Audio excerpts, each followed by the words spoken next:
Hey everybody, welcome in, we're here. It's here, the year in review. It's officially been 1 full year since I started to do YouTube, and I was like, well, there's been so much happening on the channel that I wanted to do a year in review stream and kind of show you guys what goes on here at the channel, how I do things, do a little bit of a sneak peek behind the scenes kind of stuff, and maybe do some Q&A throughout if anybody's got any burning or lingering questions that they would like to ask me about the channel, what's coming up, anything that I may have planned for the future so far. You know, just about anything as long as it's appropriate. Hey, Crevice! Welcome in, glad to see you here. Yeah, so... And I've got some Lofi beats on in the background while we're doing this. I found some copyright-free Lofi music so that I could have something on, because we're not going to be gaming today. Caleb! Hey! Welcome in, guys. Yeah, so this is how the channel looks for me when I first come in. Especially when I'm about to go live, I'll usually check this dashboard. This is where I can see the latest live stream that I did, which in this case was yesterday. That's when I did the solo elite dive, and then we did a couple of normal games for some shenanigans. I can see how many views it got, what the average duration was, and what my peak concurrent viewer count is, or was, because it was a prior stream. As you can see here, under my analytics down here in the middle, I've got 373 subs now. I had a few stray ones when I first started last year. I think it was like 10 or 11 or something, but that's kind of just random. But yeah, I went from whatever that number was to 373. That's the equivalent of a sub a day plus about an extra sub a month. It's insane. If you averaged it out, that is, because there was a huge spike in October when I posted about Season 3, and that caused my channel to double in size in about a day and a half. That was insane. And then I can see here, like, my average view count for the last month, my average watch hours for the last month, the latest channel comments, whether or not I've,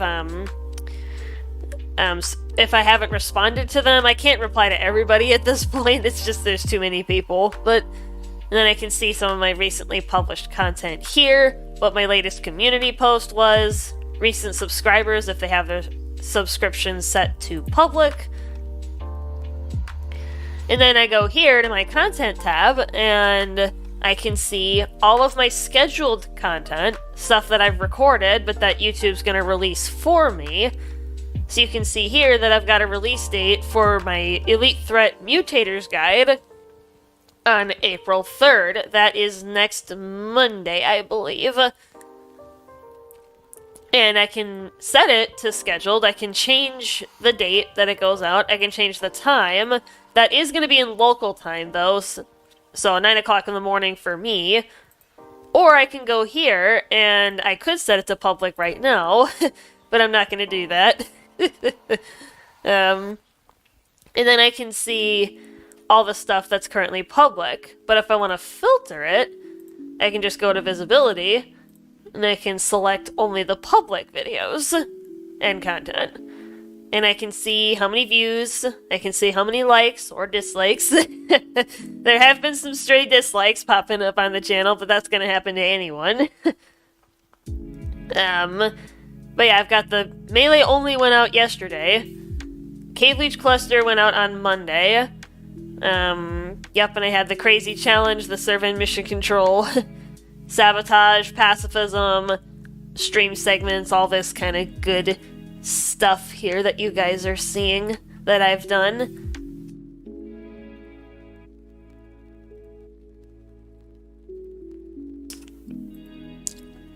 Yeah, the Frostpunk achievement guides that I've done. a couple of stream clips, the major channel update when I got a new job. When I found that out. And then this is something that I try not to pay too much attention to this because, you know, I mean, I do pay attention to it, but I guess what I'm trying to say is I don't obsess over it. That's what I'm saying, is I try not to obsess over the analytics because that can get a bit... I feel like that would drive me insane if I did that.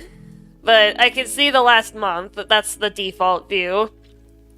So I've got about 2,300 views on the channel in the last month, which is pretty good. Happy 1 year streaming. Aw, Cthulhu. Thank you. Yeah, it's officially been 1 year. I started this time last year, so I'm doing some behind the scenes fun, showing people what the channel looks like for me, and I've got some other stuff planned. We're gonna do some deep rock shanty this stream. I don't know when, but we're gonna do a little sing-along to the deep rock shanty, guys. Because I thought it would be fun. Singing along is optional, by the way. I just will have the lyrics up for anybody who does. Anyway. So then I can see my watch hours in the last month, about 293. So not bad. I can see my sub count, and I can click on these to get a more,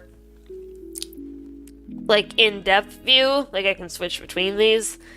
Speaking of the subscriber count, I can go here, and I can set the, thing to the last 365 days, because technically... Actually, hold on. Let's see if I can actually get it to the 31st. Well, actually, because that's today. It's not going to let me, maybe. But yeah, so this is where I started last year. Okay, so it was 10. I was close. Have you considered shorts? I believe that YouTube is pushing shorts hard. I have, but it's just I don't know where to start with shorts. Like, I guess I could take, like, miniature parts of the streams and, like, because there are a couple of really funny moments in the streams that wouldn't be full-length videos, but would probably fit as a short. Aren't they less than a minute? I think they're less than a minute. Correct me if I'm wrong, Cthulhu. But yeah, as you guys can see, I started with 10. It took a little bit, but, you know, I started to grow a little bit, slowly. It was pretty steady for most of the year. And then there was that epic moment where I hit 100. It was September 20th. This only updates daily, so I got more during that day between September 19th and the 20th, but that was when I hit 100 subscribers and started using my webcam.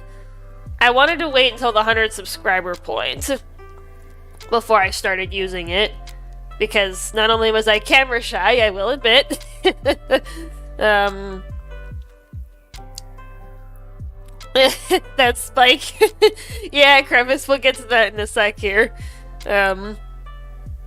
Listen, minute part is brutal. I mean, I guess it depends on what you're trying to do. I could probably figure it out if I started doing it, but I have considered it on occasion, though. But yeah, that's when I hit 100. Did the, you know, maybe I'll show the, 100 subscriber celebration video, if you guys are interested in that. I don't have it bookmarked on my list, but if you guys want to see that, actually I probably could. I just have to find it, but... And then, speaking of the spike that Crevice is talking about, this was about the time that Season 3 was coming out, the beta branch.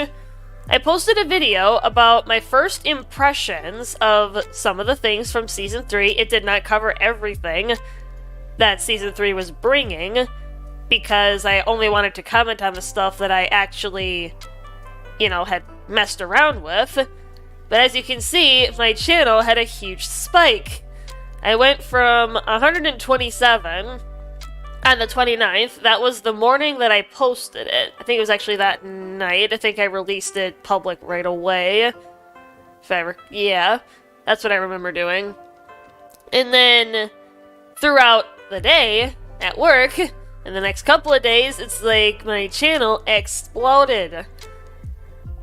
Went from 127 to like almost 300 in the span of a couple of weeks. A couple of days it doubled, or time and a half, basically. That's just nuts. I was like, what is going on? This doesn't make any sense.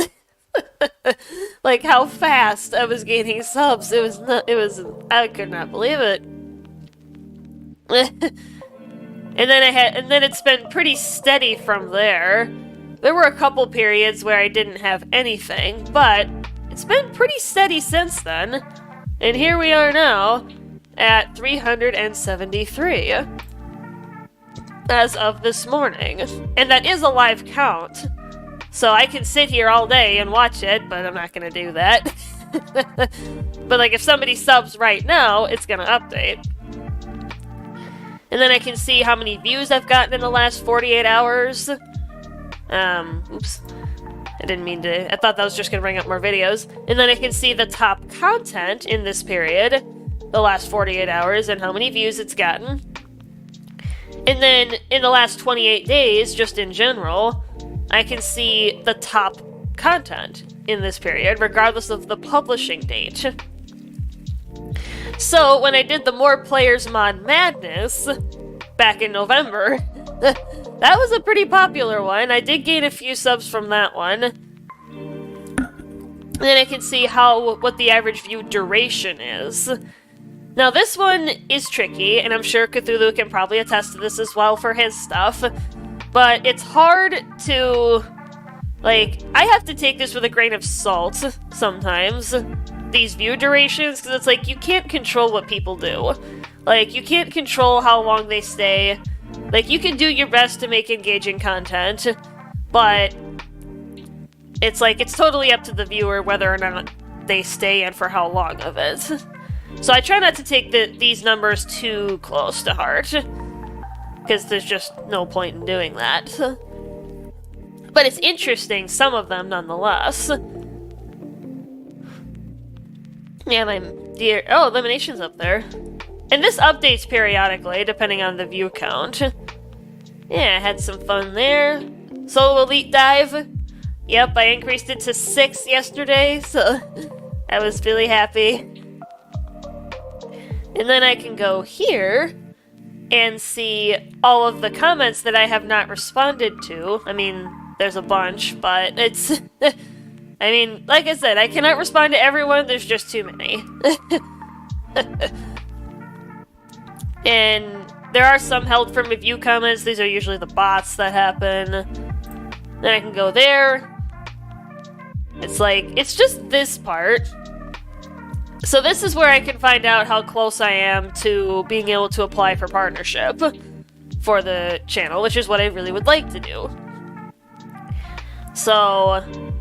YouTube requires, by default, 1,000 subs, and then either 4,000 hours in the last year, I've gotten 3,511 of those, or you need 10 million public shorts views in the last 3 months. 10 million I feel like is a lot, but... but yeah, it's just the subscribers that I think is going to be tricky, and I feel like that's the case for most creators that are trying to get to this point. It's getting the subscriber count up.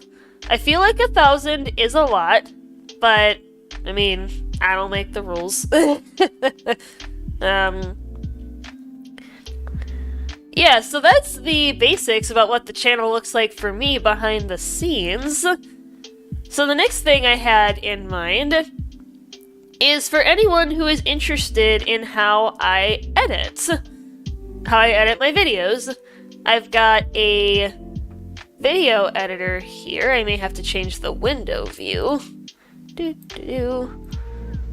Yeah, I'm gonna have to change the window view. Okay. There we go. So this is my video editor. This is the one that I use. I use VSDC. I'm not sure what that stands for, if anything. I've got some of my old editing notes. Yeah, I've got a whole journal here. of my editing notes. I keep these until the video goes public, because sometimes I go back and review it and realize that I need to change something. So I keep my notes handy until that happens, until I'm satisfied with it, if I've reviewed it and it looks okay. So I'm gonna start a blank project. So let's just do what I have most recently. That was the solo elite dive that I did a couple weeks ago. What was the date on that one? It would have been the 16th. So I'll just call it that. Solo elite dive 3. Oh goodness. They did just update the software, so there we go. Alright, so this is what it looks like at base. I can go here. Maybe if you guys are interested, I'll show you my organization that I have here. Yeah, there it is. That I have with all the folders on my computer, but that's probably not the most entertaining thing, so. But, so I can come in here, can plop the video in there. And so what I do when I go and edit is I'll watch the video the entire way through, and I'll look for periods of downtime or points where there's less action, and then I will write down the times for those and simply trim it out. So let me punch in a few here. I'll punch in a few copies just so I can illustrate what I'm talking about. I'm not going to do the entire thing, but I did want to kind of showcase how it works. Alright, so I've got my notes here, my old notes. Yeah, this video has already gone public, but I kept my notes for the year in review. Oh my goodness, come on. There we go. So then I just kind of take the slider and move it after typing in the time over here. And then I go type in the next one, which was 6:25, and then I come in from the other side. And then that's how the video editor trims out that segment. And then it's simply a rinse and repeat process once I have my list of start and stop points. So I'm just going to do a few of these just to showcase. Because I have a lot of editing points for this one because it was the elite dive.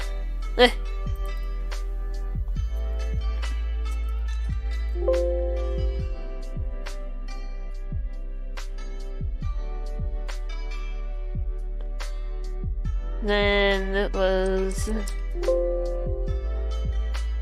Okay. So that's the gist of it, and then whenever I'm done, I just drag all of the segments together, like so.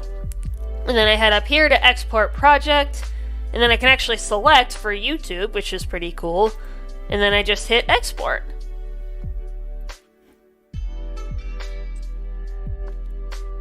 But I'm not going to let it go all the way through, because it's going to take a while. And...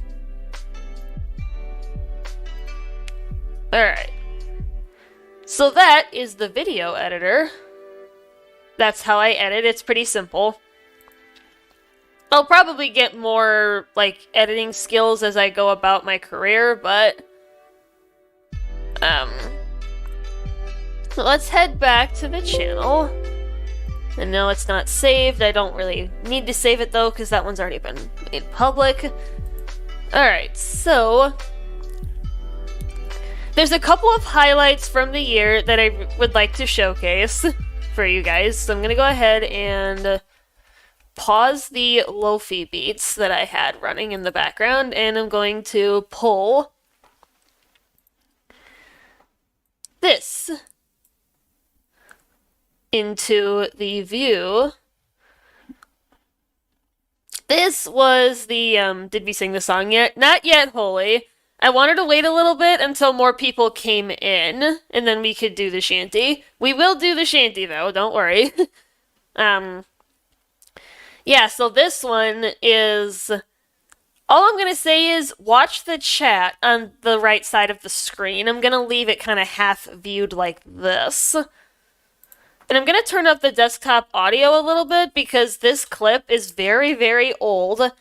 It's from when I first started doing YouTube, so my audio quality isn't the greatest, but I found that if I boost the desktop audio, that it actually sounds better. Let me know if I need to bring it up or down any more than this. And I'm going to be mostly quiet because, you know, the desktop audio might boost my voice too. So I will be in chat with you guys for this one. Yeah! Rock and stone! I guess we don't really need Rocky Mountain if we're going on an elimination, but... Nah. Get on Come on, board! guys. We're about to Alright, Rock needs and cool. stone. We gotta roll. stone! Leave no dwarf behind. Woo! Nice.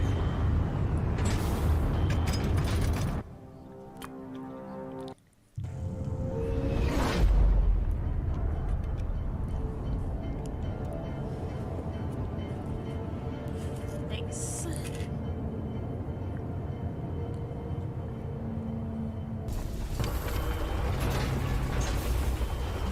Don't let the bugs get me! This mission pay off handsome.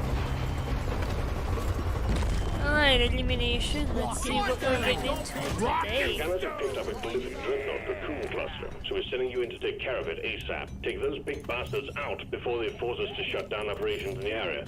And try to make it back with most of your limbs still attached. You know, he says before they force us to shut down operations in the area, yet we never see anything else in the area.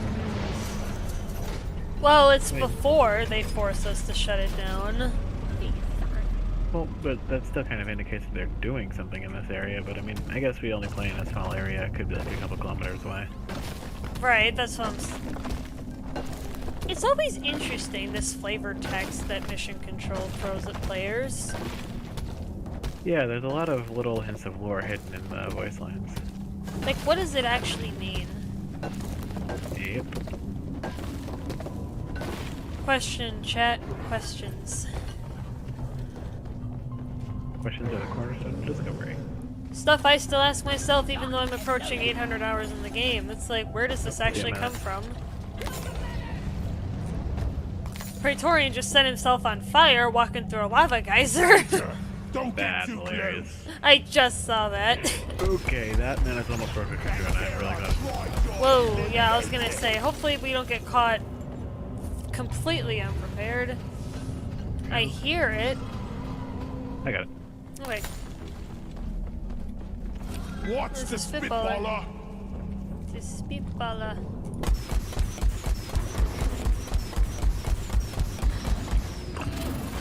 Eat lead. Okay. Zip line ready.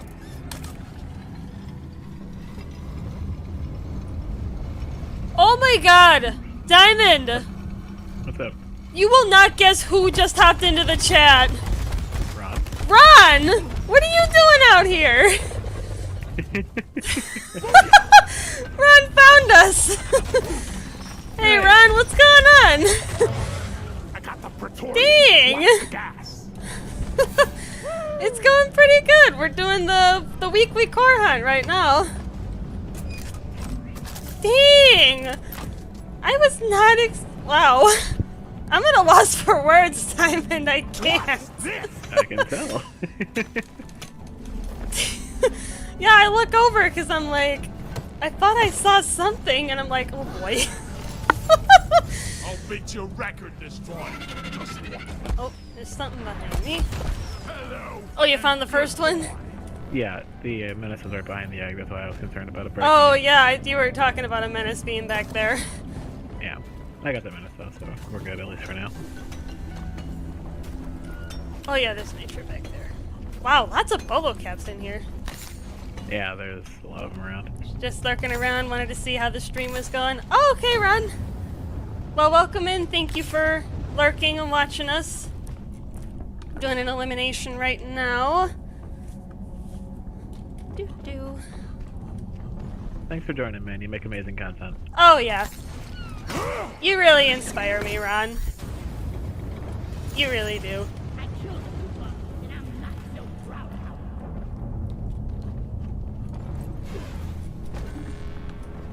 Ouch, ouch, ouch. Time to deposit! I tell you, Diamond, that sound's always gonna creep me out. I'm sorry. Making a deposit. The heartbeat? Yeah, the heartbeat when you're standing right next to the dreadnoughts. I don't mind it personally, but to each their own. I mean, yeah, but... I mean, room this isn't is... terrible to fight it in. Aside from the Guys. lava geyser, but I don't think we're gonna have much trouble in here. I ordered. Probably Lights not, have been no. withdrawn, and supply pod is inbound. Thanks, you seem like a natural at this. Aw, Ron. It's very flattering. What else has been practicing? Damn. I've been practicing! Where is it? I mean, yeah, that's true, but... That's true. And she's just naturally charismatic, which helps. Aw, thanks. Well, if you're ready, I'm ready. Yeah, sure. I was trying to see if we have enough for another resupply around here, but...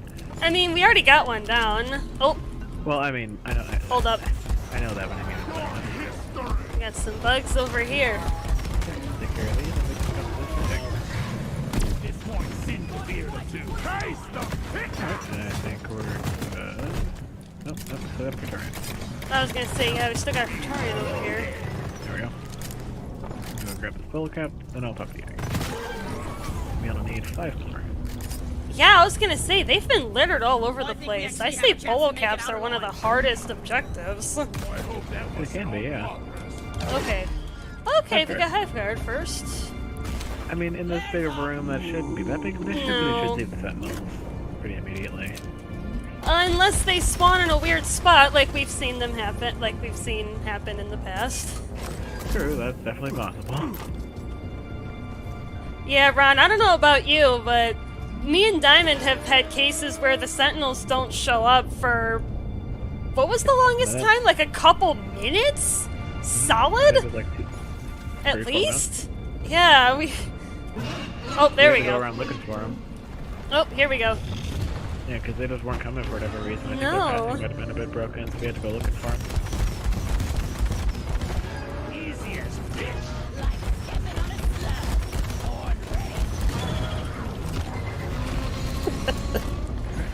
Round open.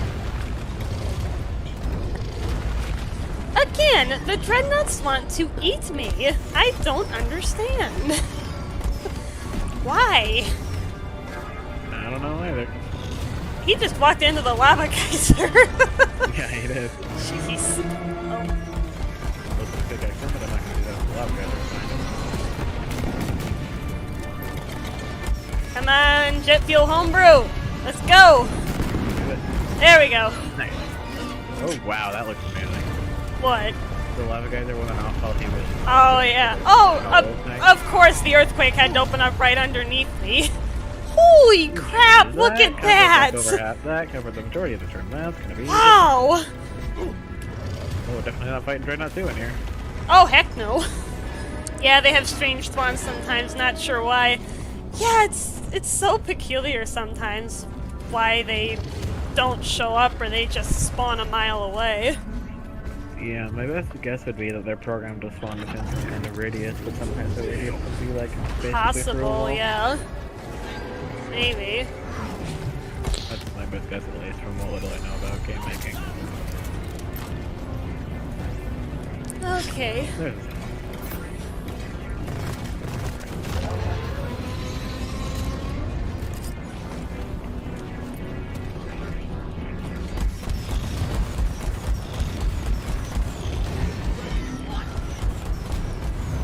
Alright, let's try to get him Yeah. away from here. Oh, Get him to a little more open area. yeah. See if we can get him to move. Oh boy. Because he's like right over the edge here. Yeah, I was gonna try to get him like over here. Yeah.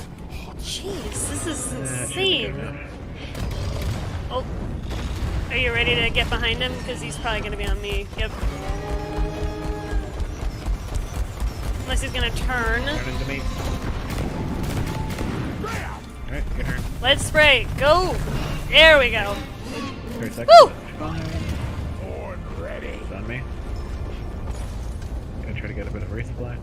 Ready to Yeah, I was gonna say, we should probably trade off on that, because I only got a couple mags left in my hurricane. Alright, I got a little bit. I got hit by something. Ouch! Like I ping. Dang it! Get into cover. That's good that you're in a shield, though, because I can just get you up immediately. See, there you go. Even if I'm throwing my shield and I go down, at least that helps my teammates get to me. Yeah. Okay. Getting more ammo. See if I can resupply. There we go. I really think the door should be able to shoot through the shield, but... I mean, I can see why they can't, though. From a realistic standpoint, yeah. Yeah, Shield charge. It's just a little annoying sometimes, like, if the enemy's in the a other side of the little shield, bit. like, Where is he going? Fortress with I don't know. He's just... he's just wandering down the cave, away from us. It's on you, it seems. Yeah. Kinda, yeah. He's still wandering down the cave. What is he doing? I don't know. Okay, he came back. What? He's coming up and around the other one. What? What is he doing? Oh, there he is. Come on, Ivor. Come here, you. Come here, Just break it. sassy. You can just Come kill him on. right there. Oh, Get him. I got him. Woo! Nice. I am summoned, Lord. By the faith. Alright. Loaded. Where's Grab Dreadnought the number 2? Then? Oh, Ouch. Probably back to respawn. probably. Yeah, might as well grab the other 2. Yeah. Because we can call it a new one at our next fighting zone. Better now. Yeah, because they got more than enough nitro. Yeah. Alright. If spawn is up that... Yeah, the other one's back past spawn. Yeah. This Okay. place to spawn, but it looks like I gotta dig a new hole because it's not the same hole we came down, but that's fine. I think spawn was back up this way. Yeah. Because I think I dug through... Yeah, I dug through here. Yeah, this leads to spawn too. I'm just digging. Oh, a new yeah, hole there's real you... quick. Yeah, okay. That is something I've Okay, there's a noticed on second two dirt dread- wall that way. Yeah, that's something that I've noticed on 2 Dreadnought missions, is that usually 2 of the walls lead to one of the Dreadnoughts, and then 2 of them lead to the other. I mean, that makes sense. And then on triple dreadnought missions, there's usually 3 openings, and then One leads one to tends to of them. lead to each. Yeah, and then the 4th opening leads to either something random or to one of the random Dreadnoughts. Okay. Where we're getting... Oh, watch out. It's a spitballer. Sorry, little bud. Your own fault for being full of goodies. There we go. I think we got some Mactera over here. Yeah. Oh, yeah, we do. bring the pain. Could be wrong, but I think I might have seen one of those. There's a brute nexus. Nice. Where is the dreadnought? I don't know, I can see the little blue. Yeah, because I noticed the organic material is getting thicker, and usually that means the dreadnought is Oh, it's right here. close. Oh, it's down there. Here. Okay, he's down there. Alright, I Back to don't. spawn, Yeah, I definitely. don't really like this room. It's kind of cramped, and there's a little bit of a pit where the dreadnought is. So yeah, and I those aren't don't good like when that. fighting Dreadnoughts. yeah, I don't like this room. Whenever you're ready, though, we can kite. Yeah, I'm just trying to grab a little bit of nitro, that way we can Okay. get another resupply. That should... Oh, as soon as I can grab a little bit here, that should be enough. I mean, we only need we only need about 30, and then we'll have enough for 2. Dropping. Yeah, I had 29 and I was trying to get 30. Oh, okay. Okay. Got a little bit of crop here.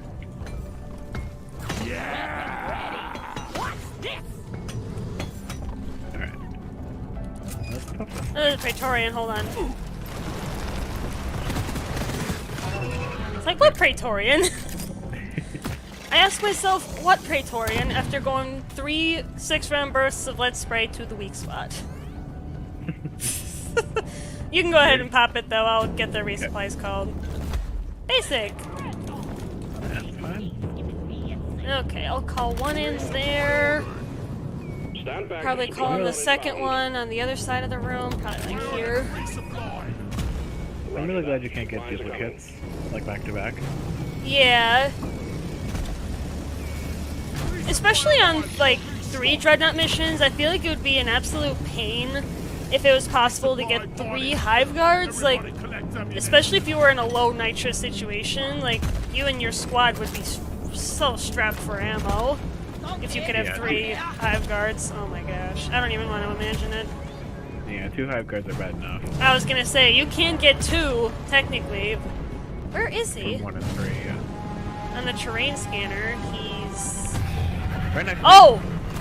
I was looking on the terrain scanner looking for the digging. So was I, and then I thought I could see part of it, but...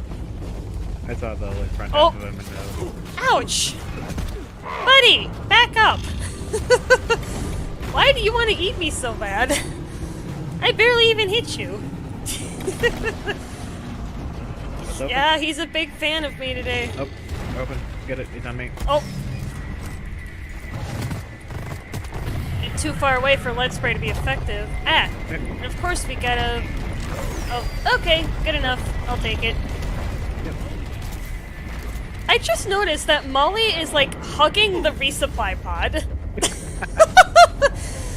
I don't know if you're still here, Ron, but we got Molly hugging the resupply pod for some strange reason. I guess Molly likes that resupply pod.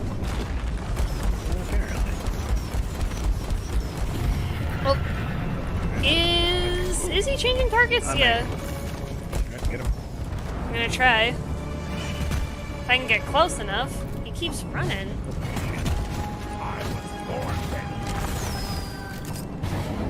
Okay. Well, at least I got him down to the next phase. Yeah. I'm looking around. She wants There to is go the- home. Whoa. Red sugar! Yeah, maybe Molly wants to go. Oh. Maybe Molly does want to go home.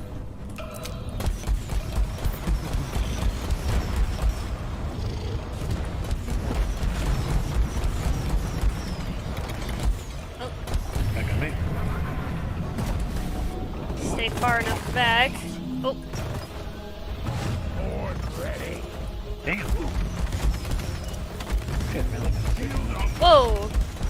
He was like right on top of my shield. Trying to think here. Okay. Yeah, Let's- there is red sugar that I can see, so I can there. Yeah, let's try to avoid that if we can. I mean, oh, the red sugar? Yeah, no, grab it. What am I thinking? I thought you were talking about Iron Will. Oh, I am. I'm just saying. Oh, yeah, if you had the Iron Will, yeah, you could have. Shield charged and ready.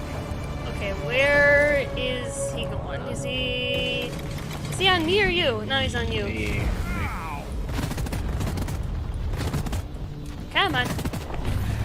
Oh. Ooh, that was close. Back on you. Kind of? Yeah. Oh, I'm almost out of ammo on lead spray.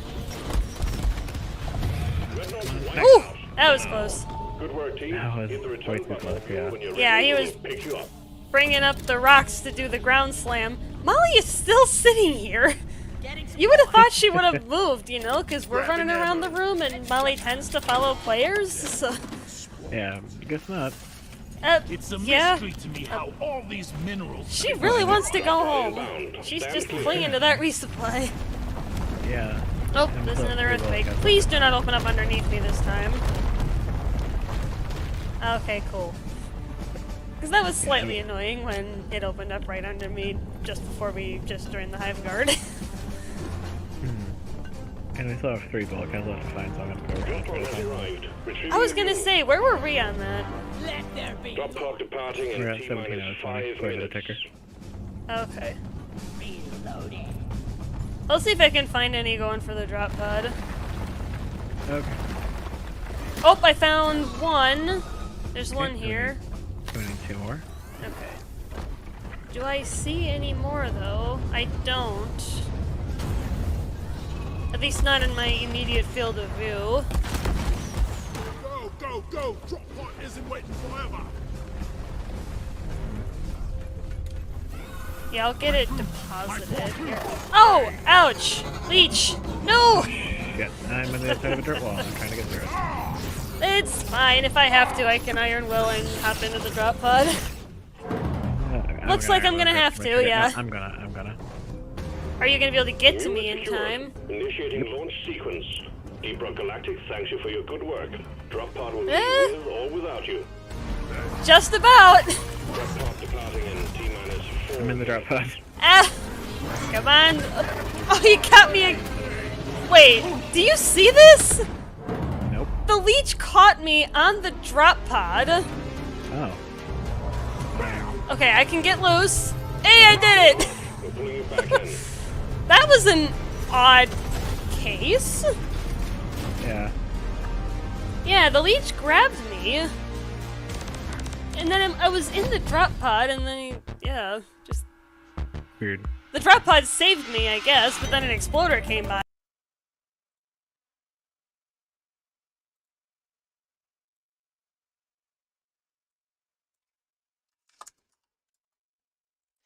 Yep, guys, that was one of the major highlights from the year, is just Ron coming to say hi to me.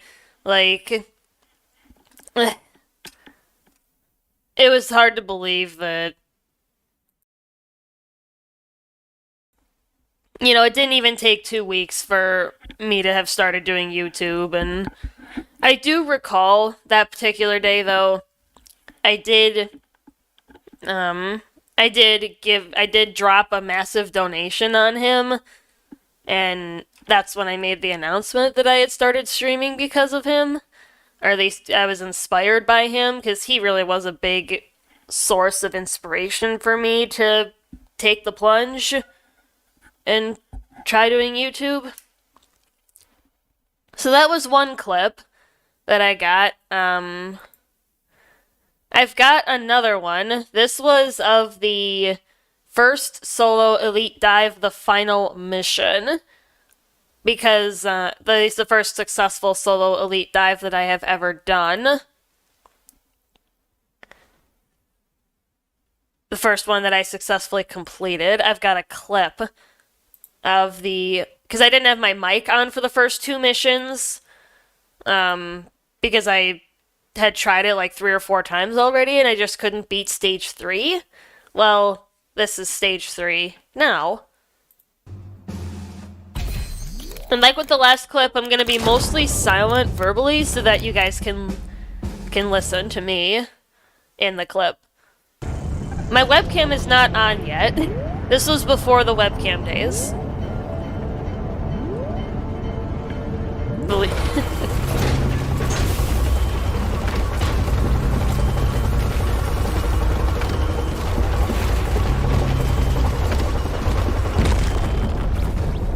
Check your gear and let's go!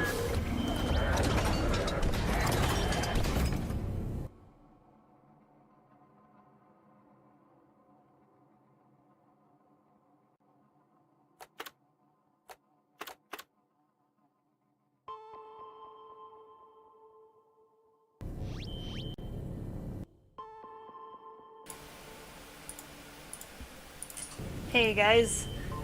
I didn't have my audio on for the first 2 stages because I thought, well, Third is it stage of the deep necessary? dive. Because those This one's stages are looking just tough, to say such the a least. cakewalk. Management have full confidence But I in your decided to throw on my abilities, headset however. for stage Let's see 3. to it they're not disappointed. Just getting everything adjusted before we get started. The remains of the medbay back home. This has been a rough Landing dive. zone team. Drill dozer coming in.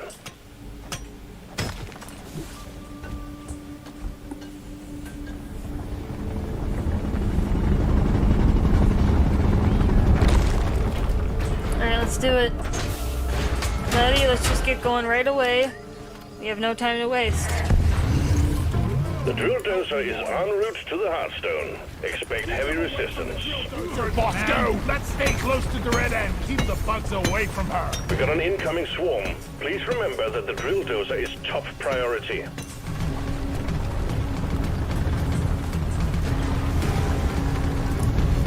Alright, let's do this.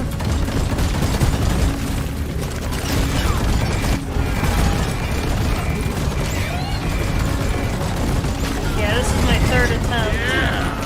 We'll see how it goes. Fire! Loretta, yield! England!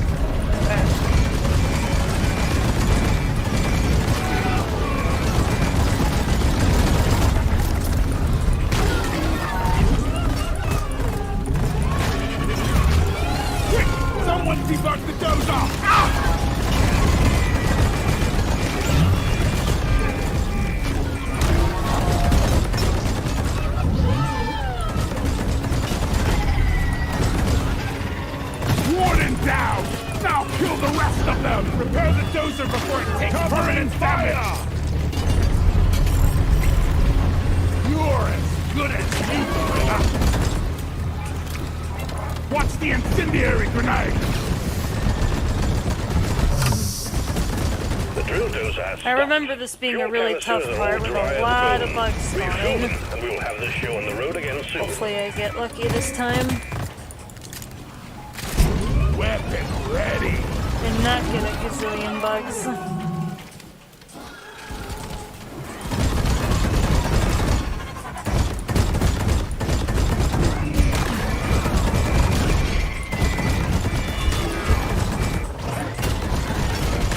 This one's for Carl! Get a resupply called in case I gotta run for I it. ordered a resupply!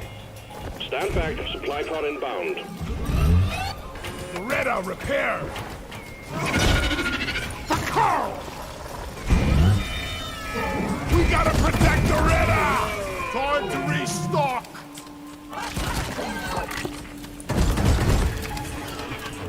Firewall! It's not where I wanted to land, but I'll roll with it.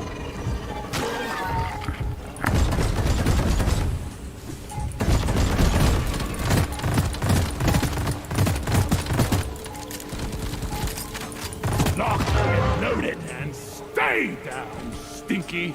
Bosco, find it! And get Bosco to knock down the oil shale, just so that it's ready to go. Little Dottie fixed! Okay, at least my resupply is down.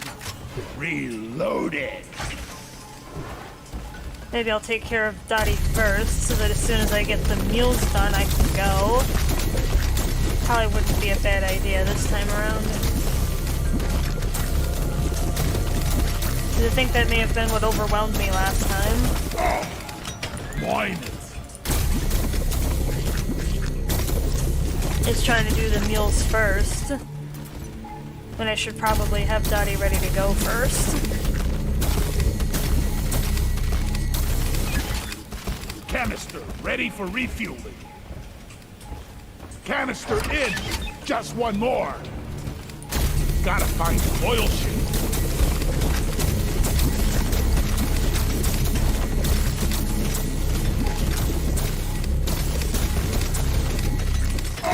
The drill dozer is under attack.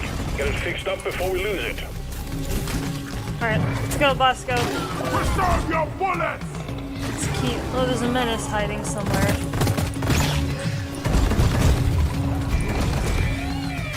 I don't see it. Weapon ready! There's a sneaky one.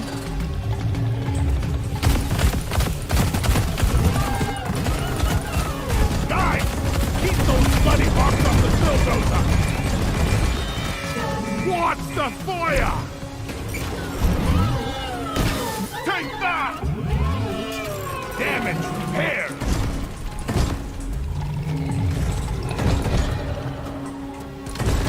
Okay, just heard him. Where'd he go, though? There he is. Reloaded! Oh, he buried again. I swear, menaces have a tendency to do that as soon as I see them.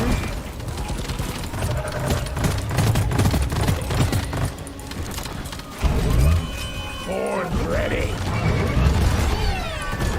We need to repair Zaretta! Yeah, he keeps burying as soon as he comes out.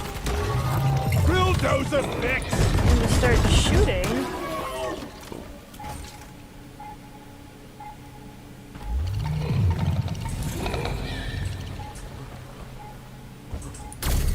Maybe I need to come out a bit more. I was born ready!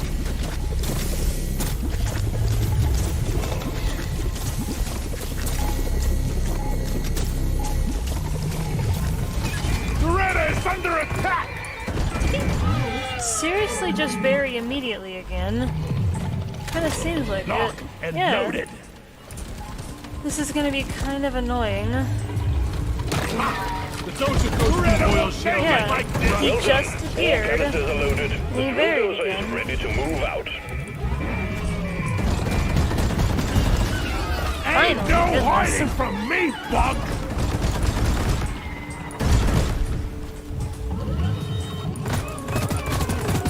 Oh gosh! Don't tell me there's another one. Reloaded.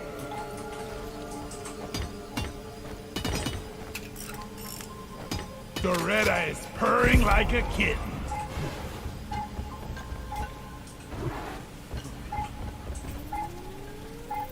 Coordinates downloaded to scanner. Access provided. I know there's a couple down here. Yeah, if there's two. Bambo!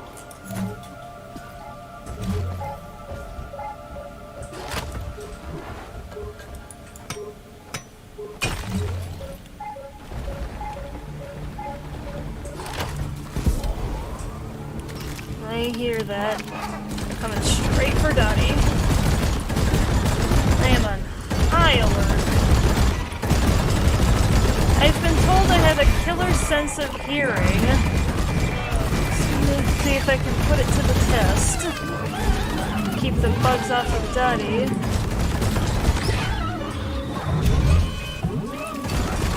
Horn ready.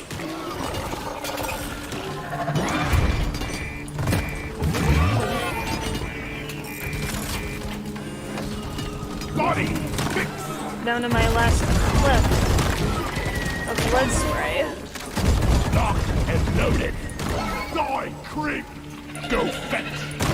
Boss, go fetch that for me.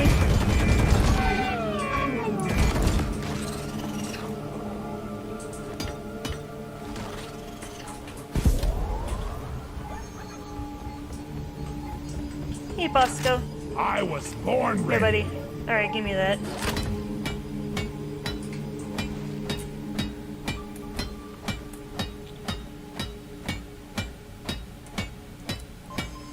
Well done. You're repaired. Alright, I should probably grab a piece of the resupply Escort Doretta. before I head up Getting to do supplies. the other mule. Probably wouldn't be a bad idea.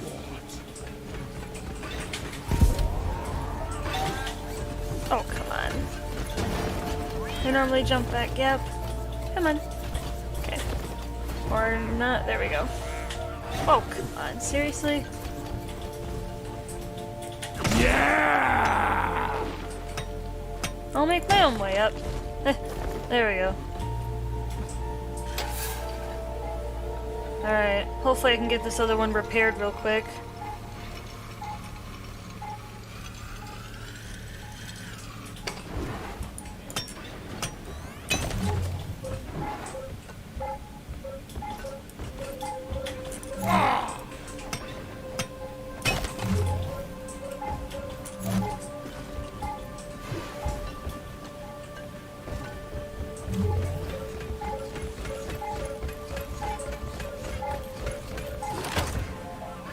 Actually, I have to scan again. Coordinates transferred. Gotta check my terrain scanner. Oh, come on. Really? Are you serious? There we go. I was like, there's gotta be a little gap in there that I can jump up the ledge with. I still need one more. Oh, I hear it. They're coming. I'm coming, Daddy.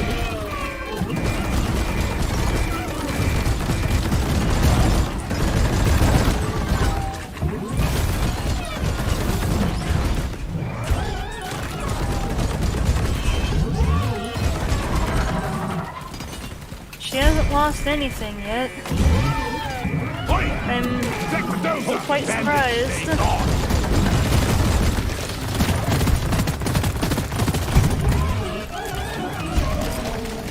Weapon ready.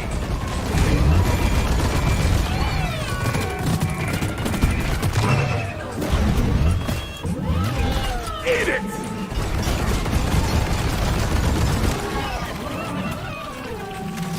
Lock and loaded. Dozer, repair. Alright. Where is this other bug? Well, he's stuck under. Alright. Is it If I can quick repair that second mule, Born ready. grab another couple of those resupplies, and head on to the next part.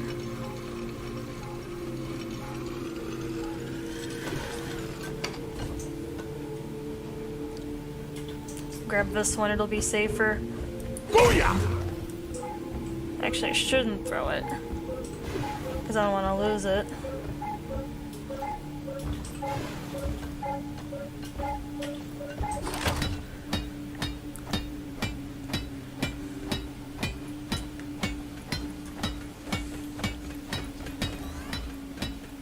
Mule is functional again. Great work.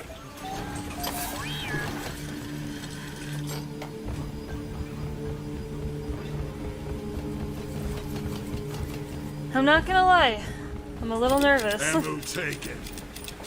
What shield for the noise? Actually, I think I'm full. Wait, I hear bugs. I'm not going yet. Oh, come on. Might even need to grab a resupply just for the health. Not even necessarily for the ammunition. Got no flares ready. Just to make sure I'm healthy, because this is We need to fix it. stage 3.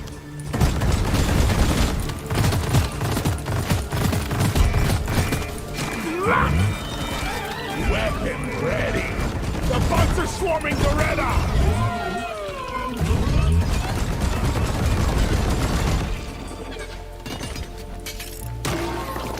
Doretta could really use an armor upgrade.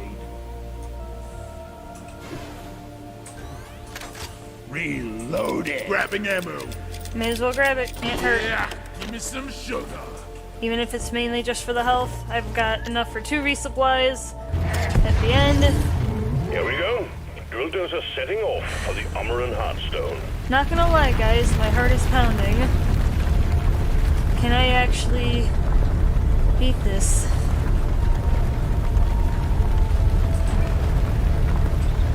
Swarm detected. Keep the drill dozer operational. Alright, at Molly, all I'm gonna costs. put you over here so that you're not in the way. Because sometimes you get in the line of fire, and I can't afford to have you in there. I'm gonna leave that one part of the resupply there in case I have to iron will clutch on the way out. I'll have plenty of resupply available. I was born ready.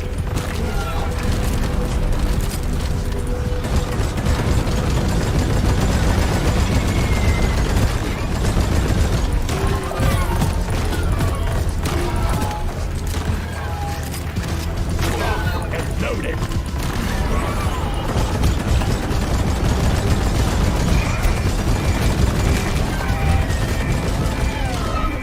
Fire in the hole! Victorians.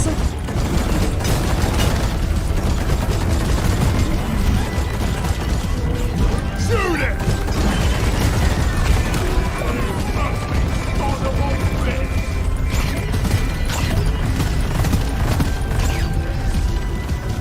Come here! Donkey, come here!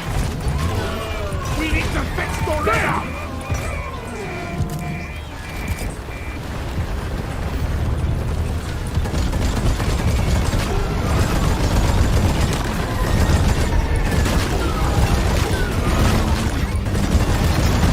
Damn flares could need an upgrade.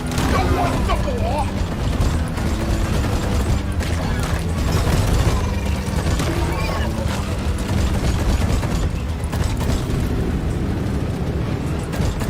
Attack!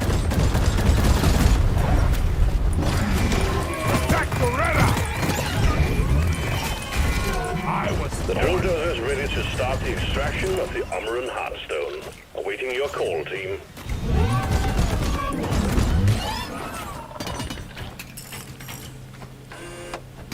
damage fixed! Get rid of the menace before we start. Attack here!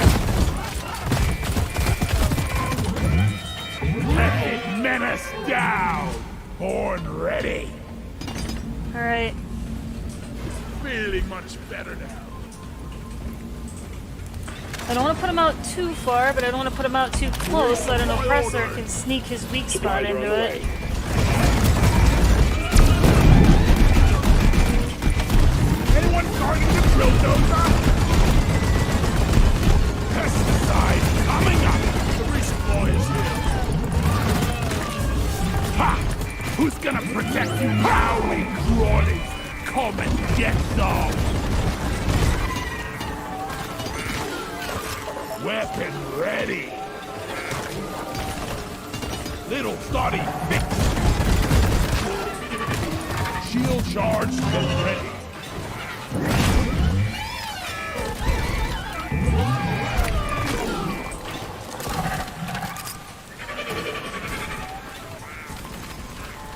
Flares charging! Guys! Get to work! Your sparks all I'll over put the the other dozer! one over here. I ordered a resupply! Again, for the same Nitro's been reason. withdrawn, and supply pod is inbound. Beretta repair! Alright, guys. Down Can it goes! Nova solo her first elite deep Resupply pod dive? is here! Everybody Let's collect find out. ammunition! I'm gonna grab a piece of this Getting more resupply to ammo. make sure that I'm full, Feel much or better virtually full. You know what? Can it really hurt me to grab two? Probably not. Even though I'm pretty much full, now. I'm taking some I don't of want the to run out ammo. of ammo. I am not going to chance it. This is my opportunity. Let's do it, Bosco. Bosco! Protect the Reda! Extraction commencing. Let's see how this goes. Bulldozer running at full Hopefully I steam. don't get a crazy Stay alert, oppressor this team. time. The noise and vibrations are attracting the Knowing that, bounties. now I'm gonna jinx it, but I'm not Attention, too team. worried To about keep the jinxing bulldozer myself. running at I do it full all the time. capacity, you need to keep it clear of bugs. Also, we got an incoming swarm. Where are the bugs? Oh, here they are. Combat Coming. positions. The swarm's here.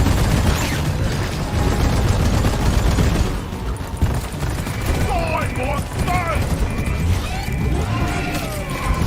Reloading! Get an inventory before he causes trouble.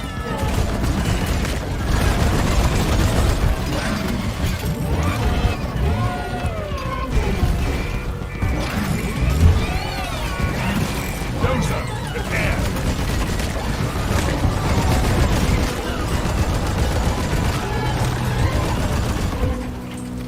So far, so good. Let's get away from the blast. Now I got rocks. Outer crust has been breached. Keep defending the drill dozer. Incoming! Help me protect the dozer! Don't let him flank you!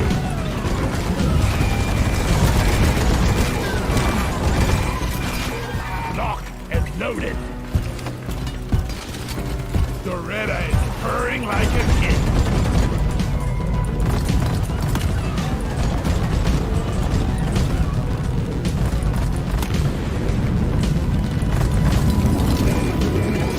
Horn ready!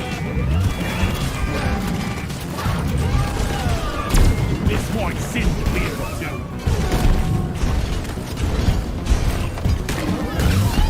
Bulldozer fix!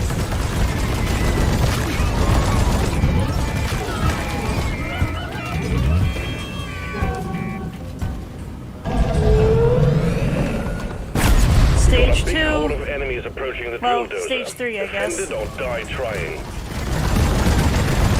The drill dozer is at the halfway point. Keep it running. Swarm! It's a big one, team. Incendiary grenade!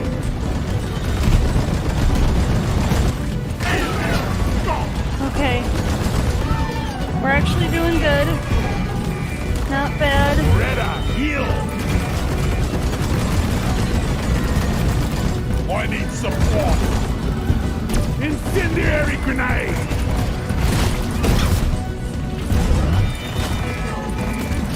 Reloading!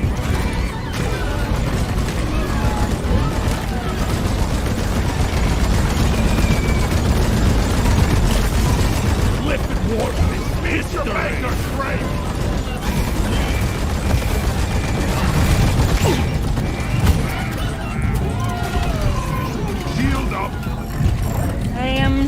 so hot on health. Damn That's it, fine. bear. Daddy's alive. I'm alive. Born ready. Stage 4 beamer phase coming up. Not yet. Extraction at 75%. Almost there. Oh my goodness, I need to get back on top of Doretta. Shield in charge. Acid spitter. Help me protect the dozer.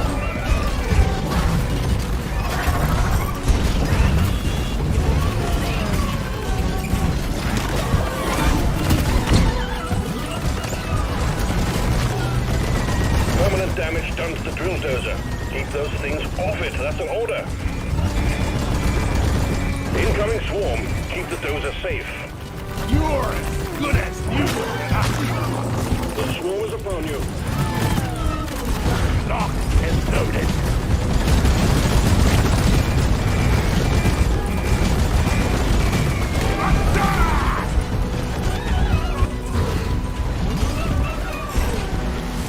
Incendiary! The bugs are swarming Doretta! Born ready.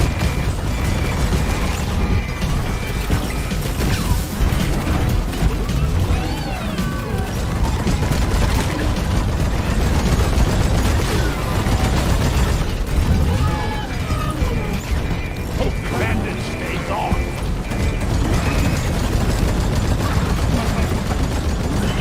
Some of the beamers out.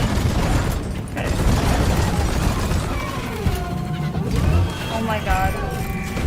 Guys. Did I just do it? Thought these things were bad enough alive. Reloaded. We're done! It's over. The drill dozer served its purpose. The heartstone is ours. It's over. Deposit it and wrap up the mission. Elite deep Heartstone's dive. Heartstone is ours. Objective complete. Done. Bugs and moving dirt is the Is best this way to really make it? a living. Keep it together. Drop pod is en route. Ready to kill some more. Is this my crates. first Red solo sugar. elite dive? Molly, It's not over Come yet here. though. I still have to get out.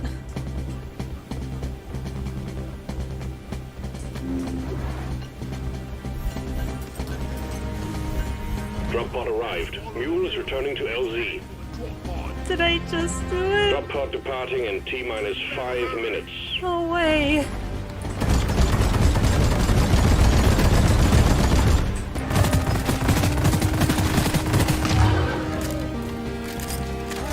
weapon ready. Okay, the drop pod is up there.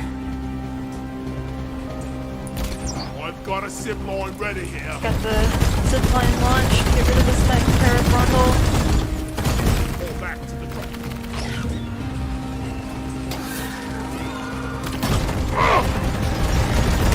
Go lie down forever. I did it! Molly, hurry up, friend. Sitting at the drop pod.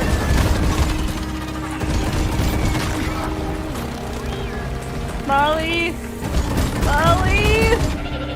Get in! Drop pod departing in T-minus 4 minutes. Are you gonna hurry up?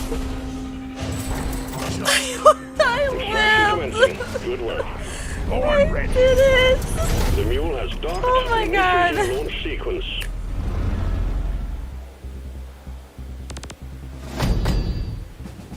Oh my god! I did it! I soloed my first elite deep dive! Is this for real? Oh my god. Screenshot of that. That's going on my desktop. Ah. I can't believe it. I soloed an elite deep dive. I actually did it. I'll take a blackout to that. Knock me out with some blackout shout. I'm actually crying a little bit here, guys. For teamwork. Hidden gems my ass. I'll drink a blackout to this. Cheers, Mike! Rock and stone! Yeah! Carl! It's my favorite music. On the jukebox too. For us! Oh my god. I can't believe it. Man, it got really late yesterday. Well, I hope you guys enjoyed the show. Drinks too much sounds about right. At least after that dive. If you All don't right. Well, guys, that was the first solo elite dive that I had ever done. It was very, very tense, very emotional. It's hard to describe the feeling that I had when I realized that I had actually beaten it. It's hard to describe in words, really, what it felt like to finally be able to say that I've soloed an elite deep dive.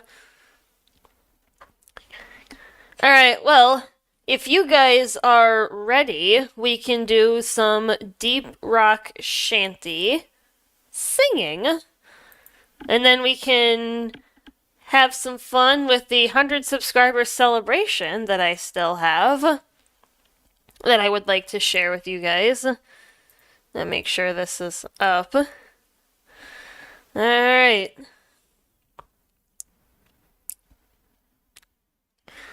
Alright, we are on to the Deep Rock Shanty singing time. Singing along is completely optional, by the way. You don't have to. Nobody's gonna obligate you. But I thought it would be fun to have some fun and do some shanty singing. I'm gonna turn down the volume a tad before we get going on that. Alright. Well, let's have some fun, shall we?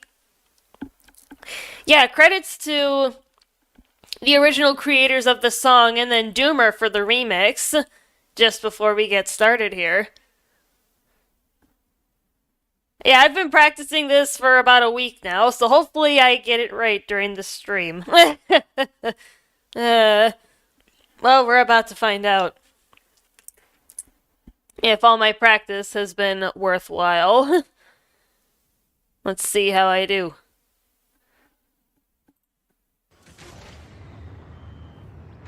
We're sending you in deep, so be on your guard.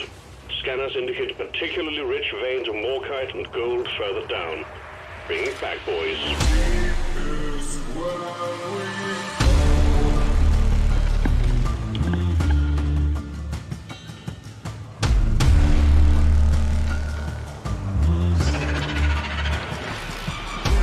Heave ho for rock and stone, bend your backs to take your gold.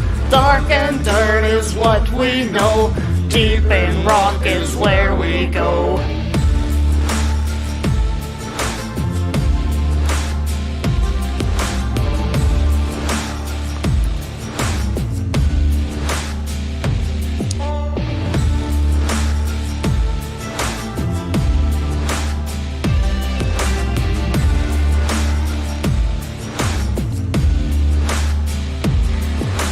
Tunnel deep, I tunnel long. All the while I'll sing this song. Mr. to shift and bugs to hit, I wouldn't trade any of it. Bugs that fly and bugs that crawl, in the air and on the wall. Web and acid, shell and bone, watch that bulk that for she blows. Heave ho for rock and stone, bend your backs to take your gold.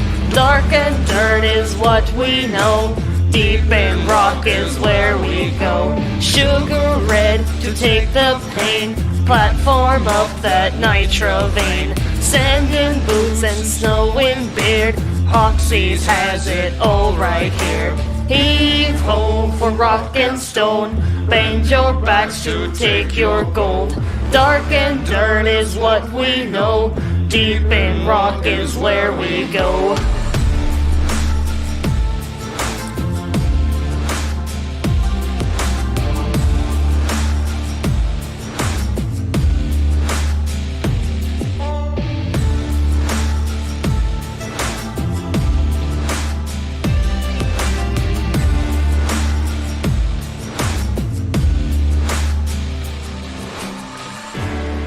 no dwarf behind. Call that resupply. You don't rock and stone. You ain't coming home. Leave no dwarf behind. Call that resupply. Rock and stone. Rock and stone. Dwarf is coming home.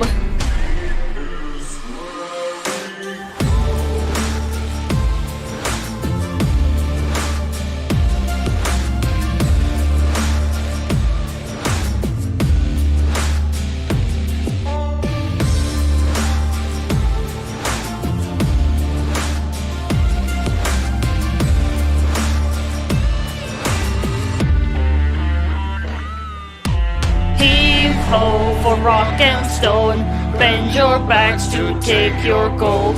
Dark and dirt is what we know, deep in rock is where we go. Alright, that was fun. Doing that with you guys. Alright, there's one more video highlight that I would like to share with you guys, and that is the 100 subscriber celebration. Yeah, this was the first time I used my webcam on the channel. This was the epic reveal, and I did a bit of a tribute to Reapy Ron and Axis Chronos, the two people that had gotten me the subs to get to 100. Ron contributed many of those. And even some of his more recent viewers have come to the channel.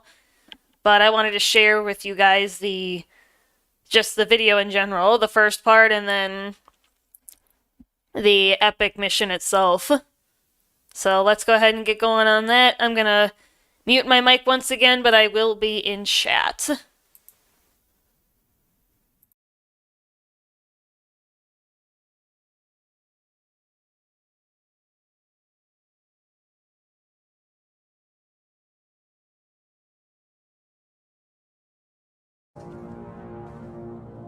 Hey everyone, it's Nova, the real Nova.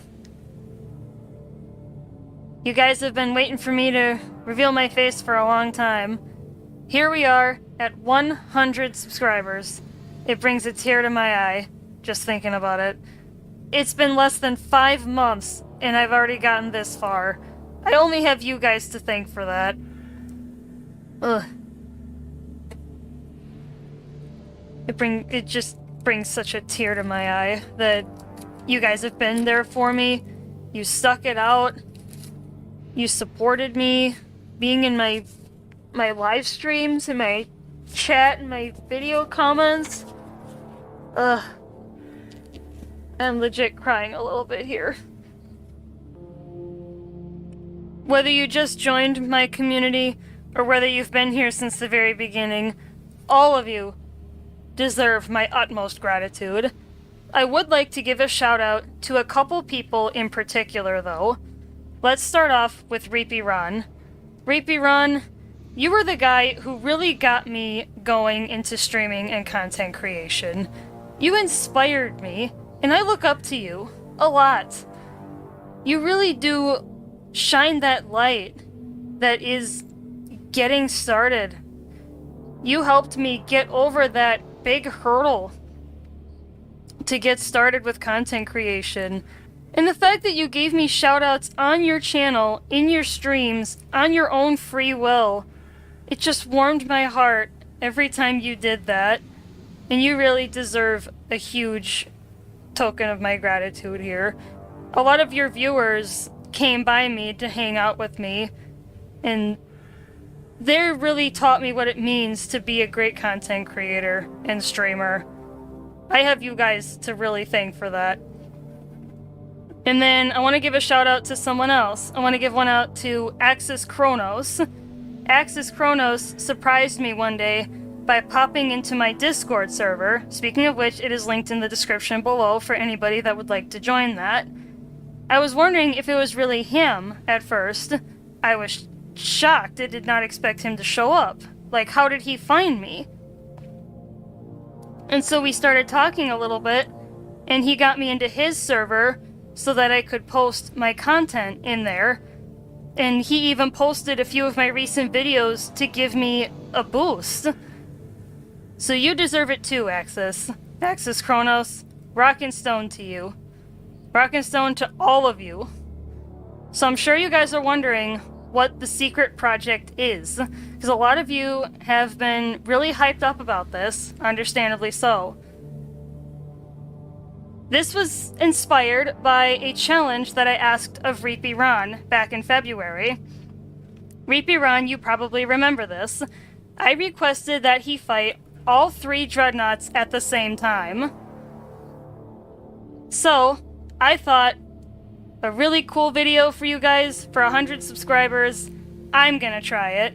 I'm gonna try fighting all 3 dreadnoughts at the same time and see if I can survive and pull it off. So, with that in mind, you guys are probably wondering what my build is. So we're gonna go over that. As you can see, my dwarf decided to change his fashion a little bit. He asked me if he could change his beard and his suit and stuff for the occasion. And I was like, go for it, dude. And this is what he came up with. I think he came up with something pretty good. He even did the paint job on his guns. I really like this Predator and custom engineered look on the autocannon. Same thing with the burst pistol with neon band. I think that looks pretty sweet. You'll notice there isn't anything here. Well, that's because I'm gonna go over it. So, for the autocannon, I picked combat mobility as my overclock. This one is massive. You have a smaller movement penalty while you're shooting. You go from 50% movement speed up to 85%. Your base spread with the gun is reduced, and you reach your max rate of fire quicker. Now the issue is your magazine is cut in half. I mitigate that by going for a high capacity magazine in tier 1. I did some testing a little bit with this build, and I was not really running into ammo problems, like you might expect. So this really is a nice quality of life thing for what I'm about to do. In tier 2, I'll go for improved gas system for rate of fire. This brings my rate of fire up to 7.5. I'll go for increased damage in tier 3, because the other 2 options don't really benefit me. I thought this one would do the best. I go for armor breaking in tier 4. I need this for the twins in particular. I need to break off the armor of those twins so then I can really rain down the damage on them. And then I'm going to be running damage resistance at full rate of fire in tier 5. This is going to be huge. Running around with all the big boys shooting fireballs and stuff at me. I need to mitigate the damage however possible. So that's what I'm going to do with damage resistance at full rate of fire. So, for the burst pistol, this probably isn't going to come at a surprise to anyone, but I'm running lead spray. This is my favorite overclock for the burst pistol and probably one of my favorite overclocks in this entire game. Your base spread is increased by 300%, which is kind of painful, but your damage is multiplied by a factor of 1.5.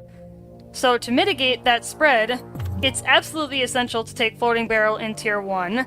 When I was doing testing with this, I found that even at point blank range, I was missing shots on the dreadnoughts, and that's unacceptable.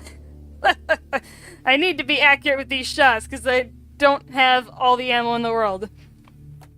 In tier 2, I'm going for disabled safety for faster rate of fire. I'm going for increased damage in tier 3, because why not? Increased ammo in tier 4, and the longer burst in tier 5. I like the longer burst on elimination missions because, number 1, you cannot stun the dreadnoughts, and 2, the 6-round burst is really consistent. I have found that, in testing, that to the Hive Guard, if you shoot all 4 6-round bursts into his weak spot, and shoot him a little bit more, hit him with a power attack, something like that, that takes him down a stage, which is really going to be important when I got everybody shooting at me at the same time. For my pickaxe, running power attack, and better weight balance, my dwarf even customized this. All the support for you guys right here, with that nice shiny support skin. For my shield generator, I'm running improved projector, faster charging capacitors, and improved efficiency for duration. For my zipline, this isn't going to matter that much during the battle, but improved angle, reach, and increased motor traction.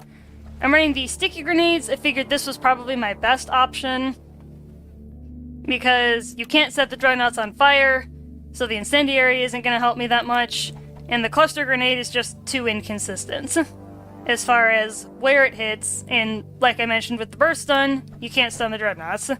And you get 6 sticky grenades, which is really nice. For my armor suit, I'm going to be running improved generator on my shield so that it regenerates sooner. Healthy for max health, explosion resistance. This is going to help a lot playing gunner during this battle because a lot of the dreadnoughts deal explosion damage with the fireballs. So my survivability is going to be pretty good combining this with the autocannon. And then breathing room in tier 4. For perks, I'm going to be running resupplier to get resupplies back faster. Yeah, I need to get these down as soon as I figure out where my room is and where my dreadnoughts are, what my path is. This is going to be important, especially combined with my shield, so that I can resupply in the safety of my shield, turn around and start shooting again. I'm going to be running Born Ready so that hopefully at least one of my guns is reloaded at any given time. I'm going to be running Thorns. This is mainly for killing any little stuff that might come bother me. And then the Dreadnought's little mini swarmers that tend to come out as well during the battle.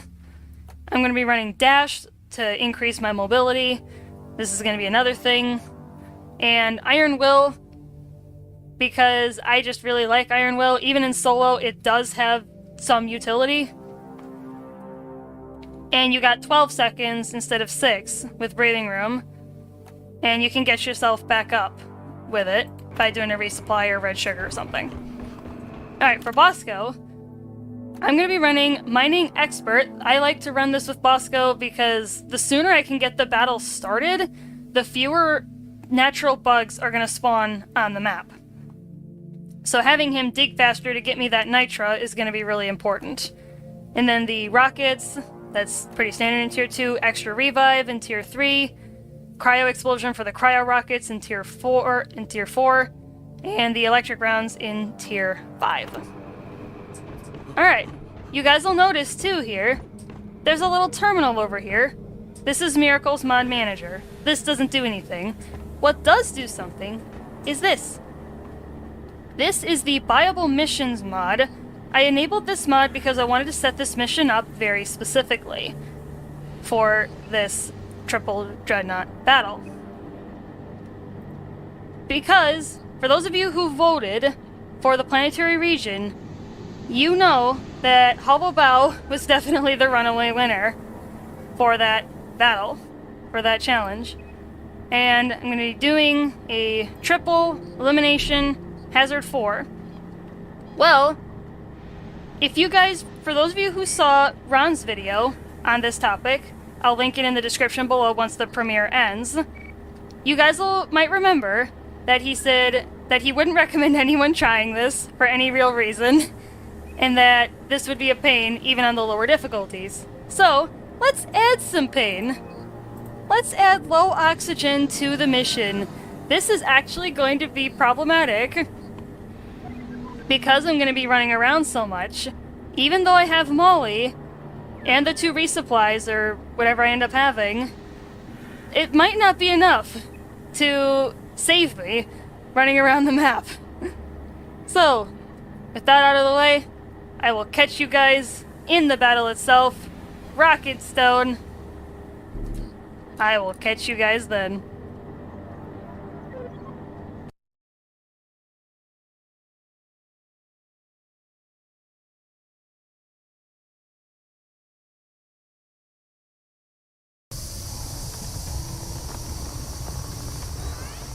May Carl be with me, everyone.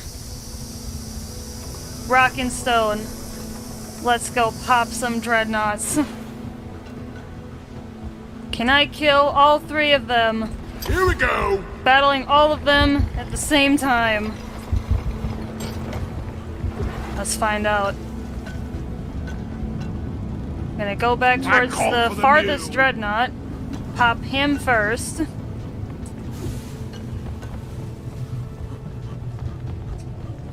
Oh, my heart is pounding. I am not gonna lie. Alright, may need to wait for Molly to catch up a little bit. Yeah, I gotta wait for her to Have catch to up a wait bit. for flare recharge. Because I need the air. Donkey, come here. Alright.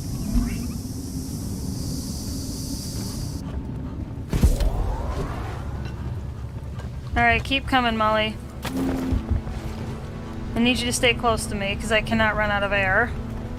It's gonna be catastrophic if I do.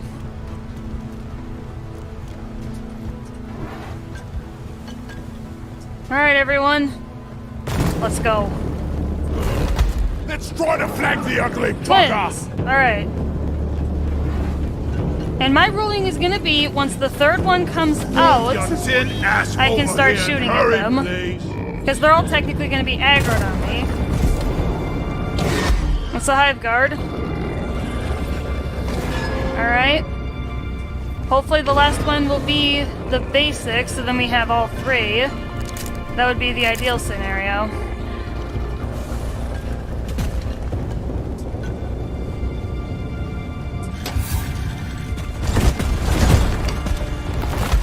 It is.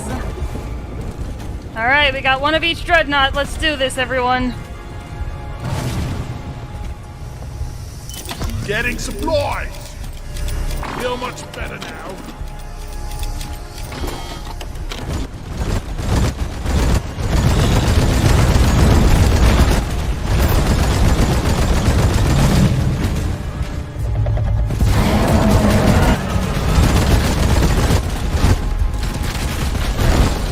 Shield charge. Weapons ready. Alright, so that's basic knockdown a stage.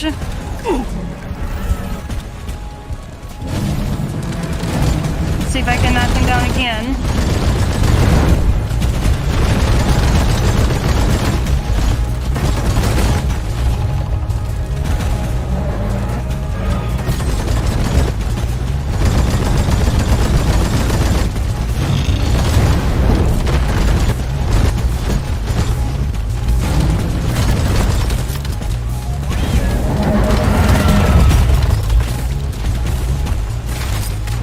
Horn ready.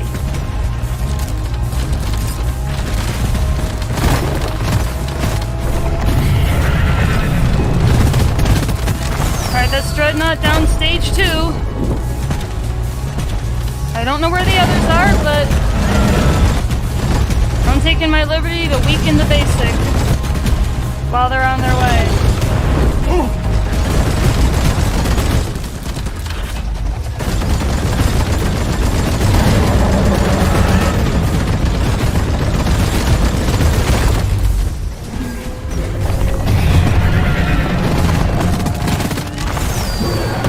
Oh, there's the twins!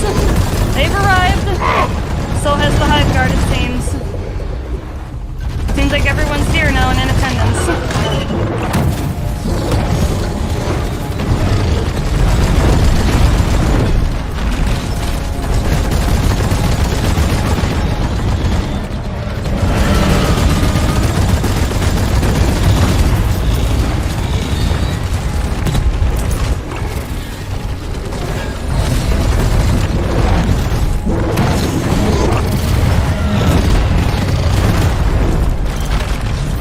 Shield up.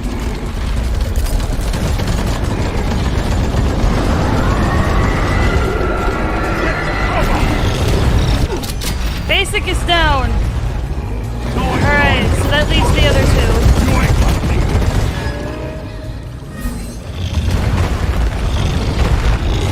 Grabbing him. I don't have my shield, I but needed that. that's okay.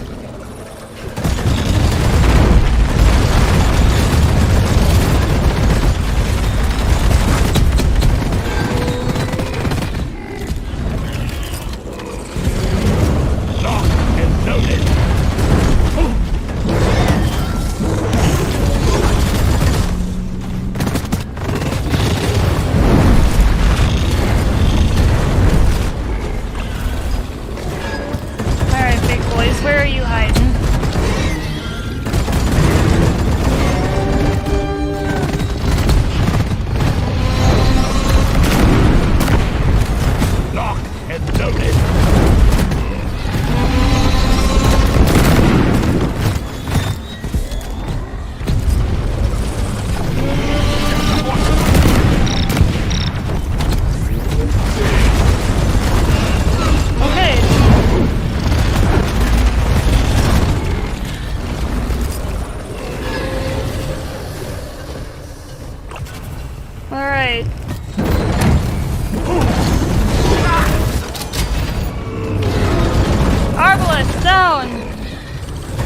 Where'd he go? Get ready.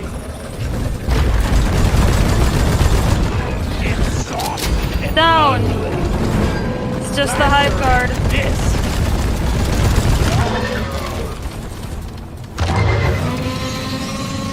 Hive guard's the only one left. I was born here. Get into cover. Yeah. Molly.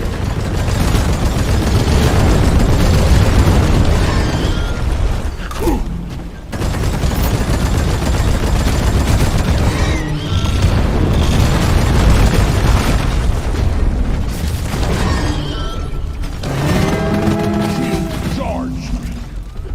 Grenade!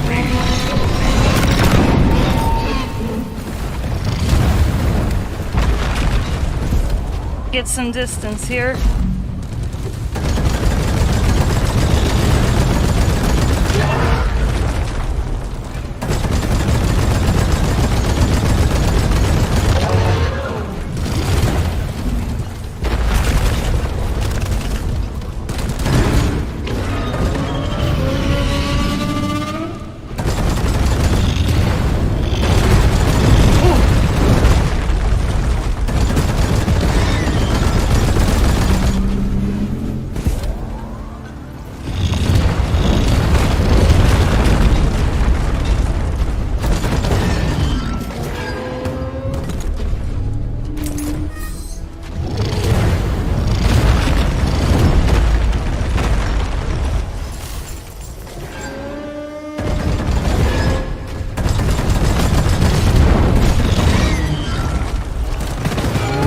Well done, team. Got him! Immediate dreadnought threat They're all eliminated. dead! Activate the transponder on the We'll send in an extraction pod to pick you up. Oh boy. Molly, Excellent. go! Drop pod inbound. Let's get out of here. Yeah. Give me some sugar. That was 3 dreadnoughts. All of different dreadnoughts fought at the same time.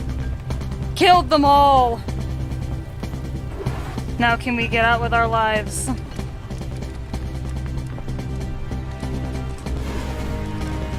Drop pod has arrived. The mule has been called back. Alright, Molly, I gotta follow you now. Drop pod departing in T-minus 5 minutes. Can't get too far from you.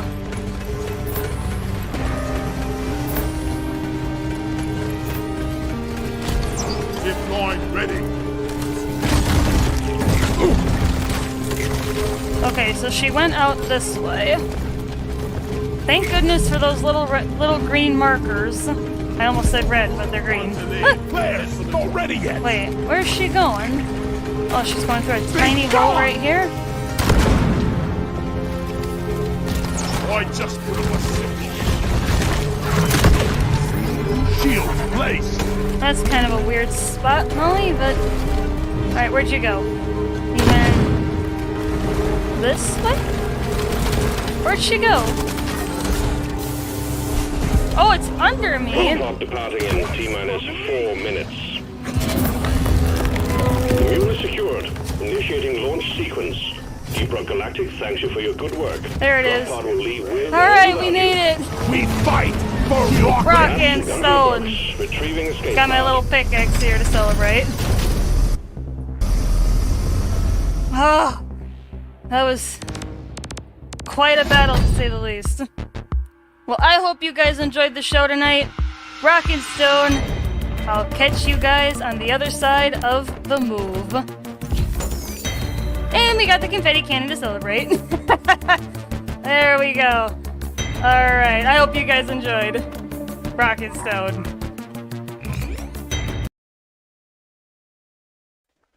Yep, so that was the 100 sub celebration that I did, and this happened to be just before I moved to my new place of residence. Gonna put some Lofi back on here. Put the Lofi music back on. Well, I'm gonna hop up for a brief moment here, take another restroom break, and then maybe we can start a bit of a Q&A session. I'll be back in a moment.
Alright guys, I am back.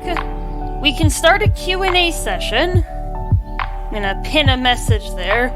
Appropriate questions only, please.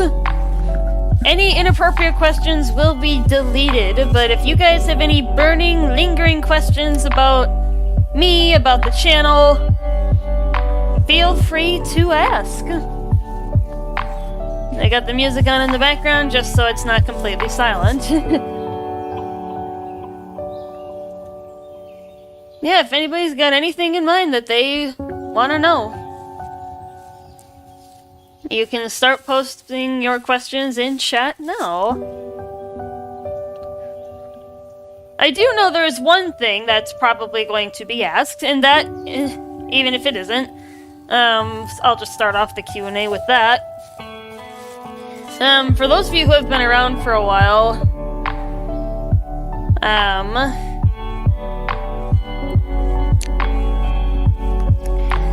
for those of you who have been around for a while, you'll probably know this. For those of you who are newer here, you may not know. But when I hit 1,000 subscribers, that is the requirement. If you guys can get me to 1,000 subscribers, I will do a 24-hour stream.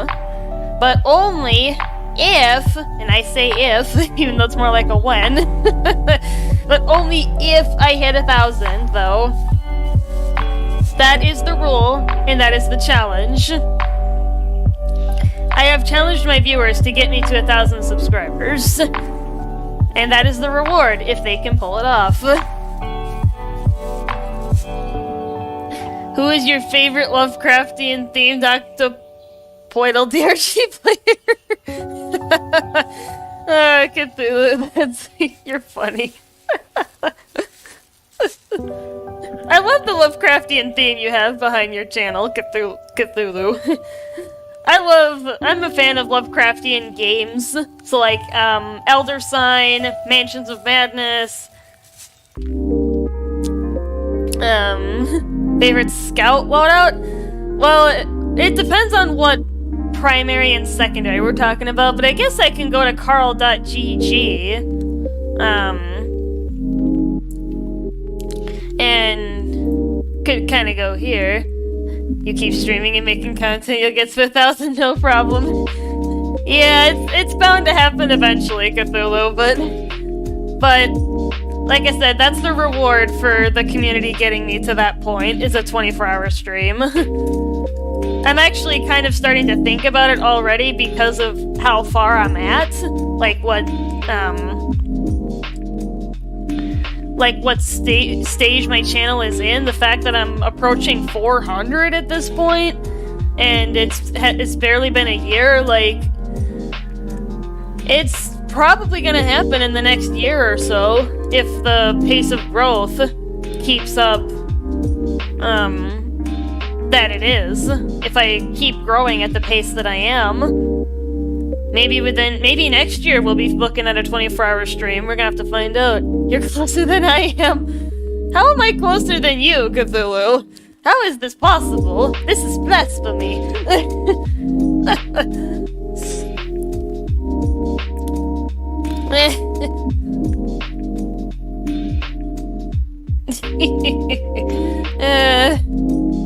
Alright, let's just open another tab and go to the... see if I can... no. Oh, 374! Somebody subbed during the stream. Gotta love it when your mouse dies. Yep. Yeah, favorite scout loadout? I want to say universally, my favorite scout loadout is gotta be hipster. You gotta go with hipster, right, guys? With the 1000 and then damage. Armor breaking, damage, blow through. I don't use the charge or the focus shots with the M1000 usually, especially with hipster. But otherwise, damage, armor breaking, clip, and blow through. At least is my primary. And for a secondary,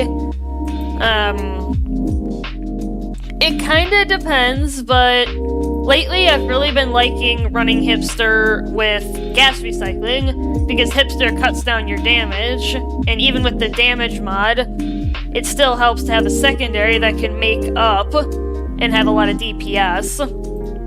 So I'll go for ammo bags in tier 1 and 4, better weight balance for spread, otherwise the spread is absolutely horrendous with this overclock. Spray and pray? Yeah, basically. And then depending on what my throwable is, I could run either of the tier 5 mods, although usually get in, get out. And then, it kind of depends. I bounce between rate of fire and quick fire ejector. It kind of depends on what I want and what I feel like at the time. I honestly have nothing. Don't worry, Grand Lord. You'll probably come up with something.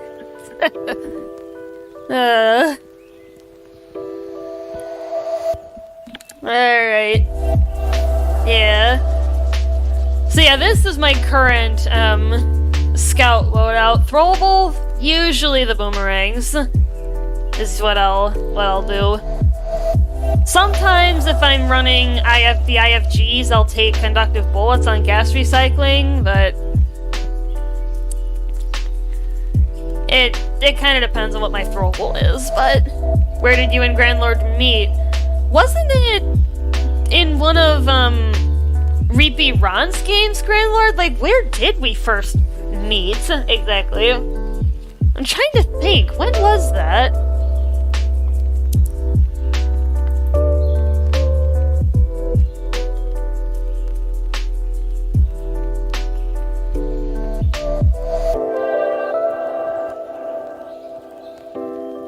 Had to have been, right, Grand Lord? Yeah, Grand Lord, you might have to help me out with this one. Are you planning on changing anything up in your second year based on what you learned in your first year? Well, I'm hoping to increase my video editing skills. Like, because right now, I'm at a really basic level, just like looking at the video and cutting out downtime. There were a couple of videos peppered throughout the year, especially like the last third of the year, I want to say, where I started adding like text on screen because I had a no HUD, no sound K-Page cluster video, and I had a banner at the top of the screen that had the K-Page count and the grab count.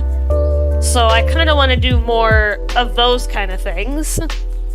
Like more on-screen stuff and just figure out how to edit better. Not that the way I'm editing now is bad, or that it's improper or something, but I want to be able to do a little bit more. And also, thumbnails. I really hope to be able to work on the creativity of my thumbnails. A lot of my mission and mutator guides, I've been getting more creative with those by using like in-game stuff. Like I'll take a screenshot in the game either during that mission at some point, or if I forgot, I can go back into the same mission, like a recreation, and grab a picture.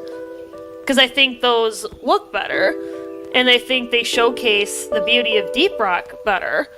So I've started to make thumbnails like that for some of my videos, because a lot of my early ones, I just took a picture of the dwarf holding his primary, the secondary with the overclocks, a picture with the region and the mission and mutators and stuff, but I felt that those were really boring.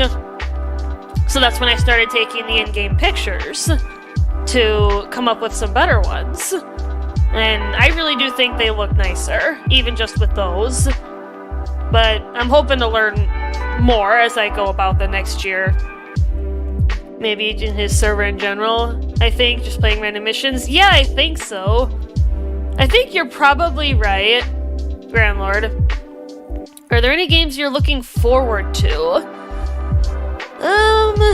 That's honestly a good question. I don't really... I'm really bad at keeping up with, like, games in development.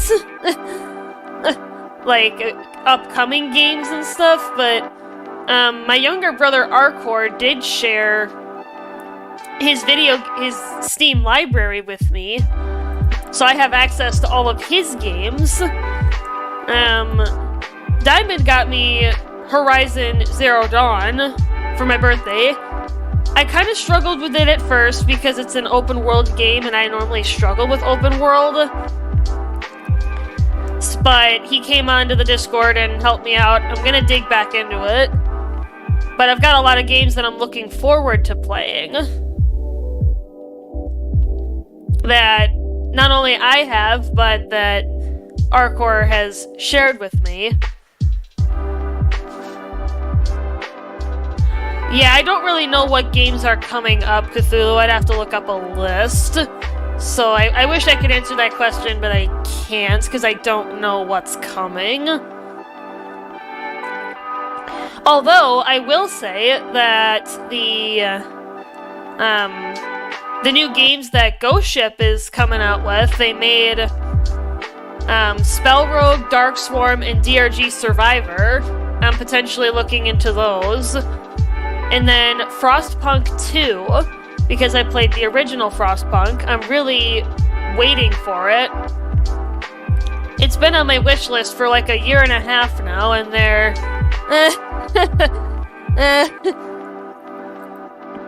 You just gave a perfectly fine answer. Aww! Well, that's good to know. Thank you. But yeah, I picked up No Straight Roads Encore Edition, because Crevice suggested it during the spring sale. I've got Portal and Portal 2 from Arcor's library. I've got The Witcher 3.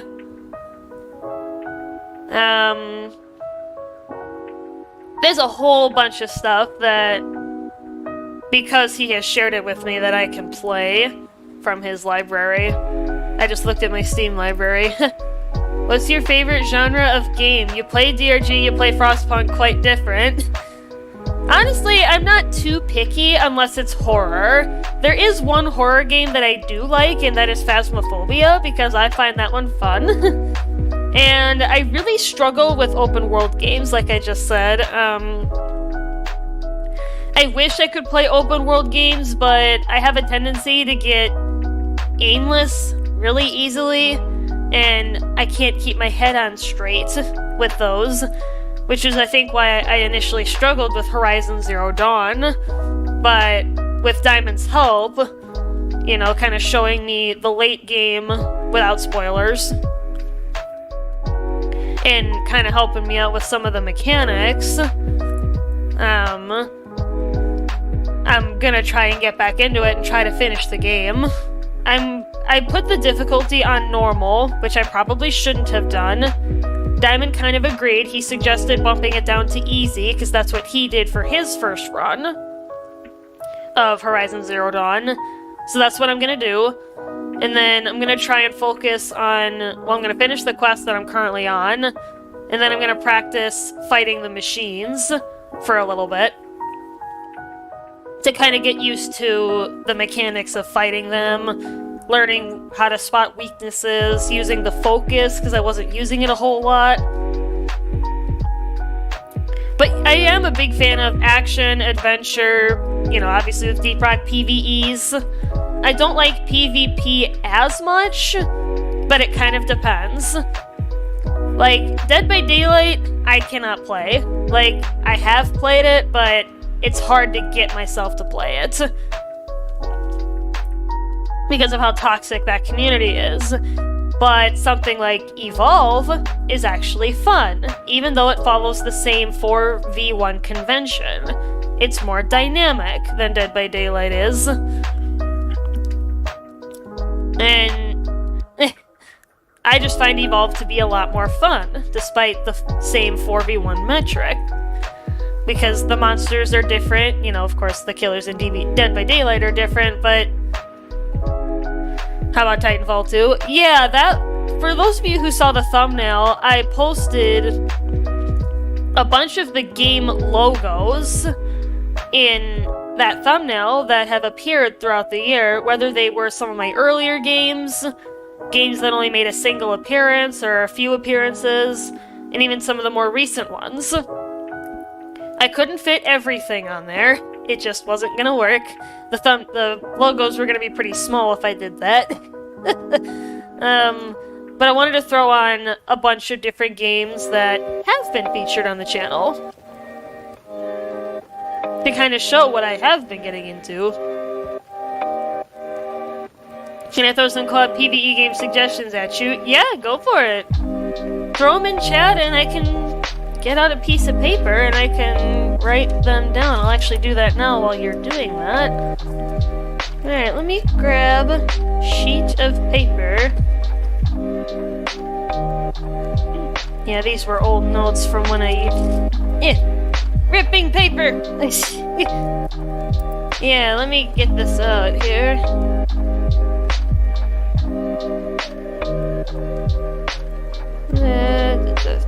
Co-op PvEs, okay. Just walking through those, getting those in chat. I'll get a note out. We gotta play some Phasmo. I got it, but I never played it. Phasmo is a lot of fun. I really enjoy it, especially in VR. There was actually, maybe if I can find it, I'll show you guys. I surprised Ron by hopping on the stream in VR. I started waving at him and it was hilarious. If you guys are interested, I can go find it, because I have it in my, liked videos playlist. It was just funny, Ron's reaction to seeing me come on in VR. But yeah, I love VR Phasmo. It's so lifelike. It just feels so real. Like I can reach out and touch the door. Or like I can throw the paint can across the lobby. Earth Defense Force 5, class-based third-person shooter where you fight space bugs, 4-player. Okay. Yeah, let me, Earth Defense Force.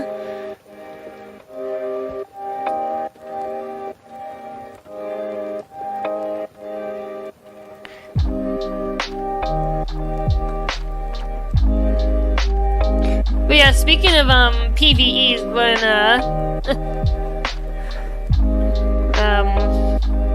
I still remember when Diamond first introduced me to Deep Rock last year, or a couple years ago. It was July of 21 is when I picked up the game. He's like, hey Nova, there's this game about space dwarves, and I'm like, space dwarves? And that's when I got into Deep Rock. Aliens Fireteam Elite, 3-player class-based third-person shooter based on the Alien/Aliens IP. Oh, is it based on the Alien movies? Ooh. I might have trouble with that one if it's based on the Alien movies, but I'll look into it.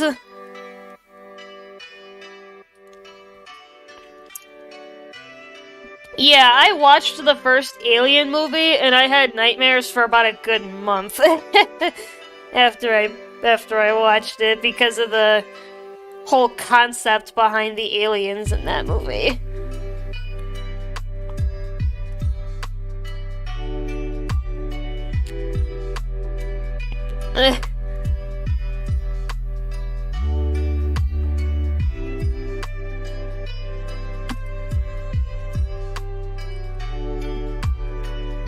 Xenos. Yeah, the xenomorphs in the movie just creep me out. I'm like, ugh, gives me a chill.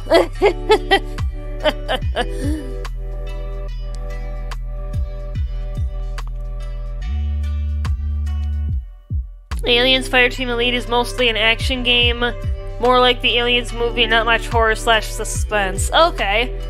Yeah, I can definitely look into it, and I'll also look into the other one, the Earth Defense Force. I'll have to check some of these out.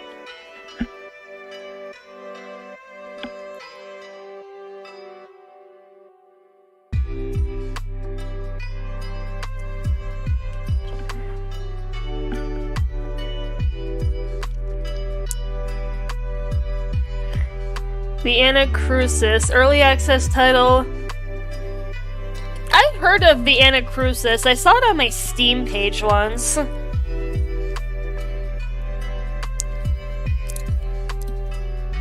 Like, it was one of those things that when you first opened Steam, it came up. Left 4 Dead 2. Maybe one of the developers of Left 4 Dead. Yeah, I think that's one of the games that Arcor shared with me, like that's in his library, is Left 4 Dead 2. I think there's both versions in my library now that he shared it with me.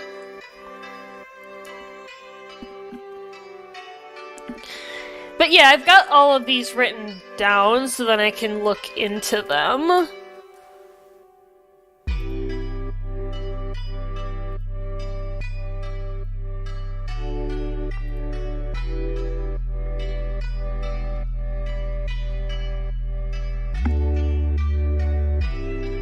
Yeah, I've heard about Left 4 Dead 2, and I don't think I've seen any gameplay though.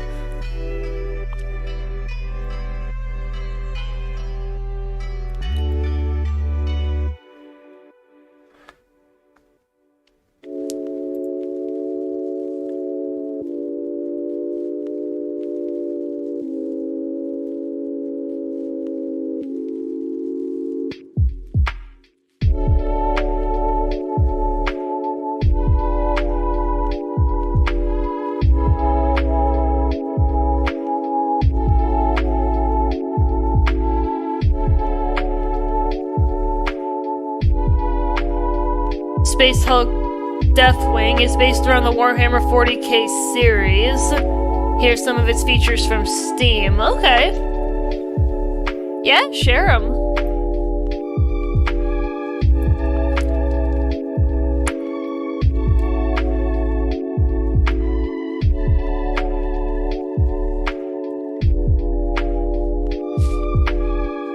What happened, Gregory?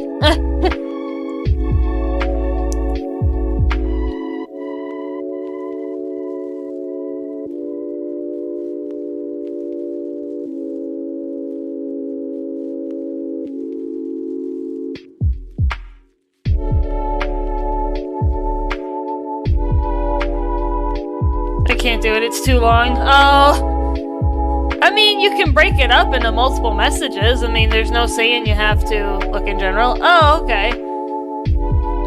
Yeah, I can check that out here while I could throw a couple more titles at you, but those are games I really enjoy, sort of in the order of preference. Okay. Yeah, let me look into these, Cthulhu, that you just suggested. Let me check out what Gregory posted.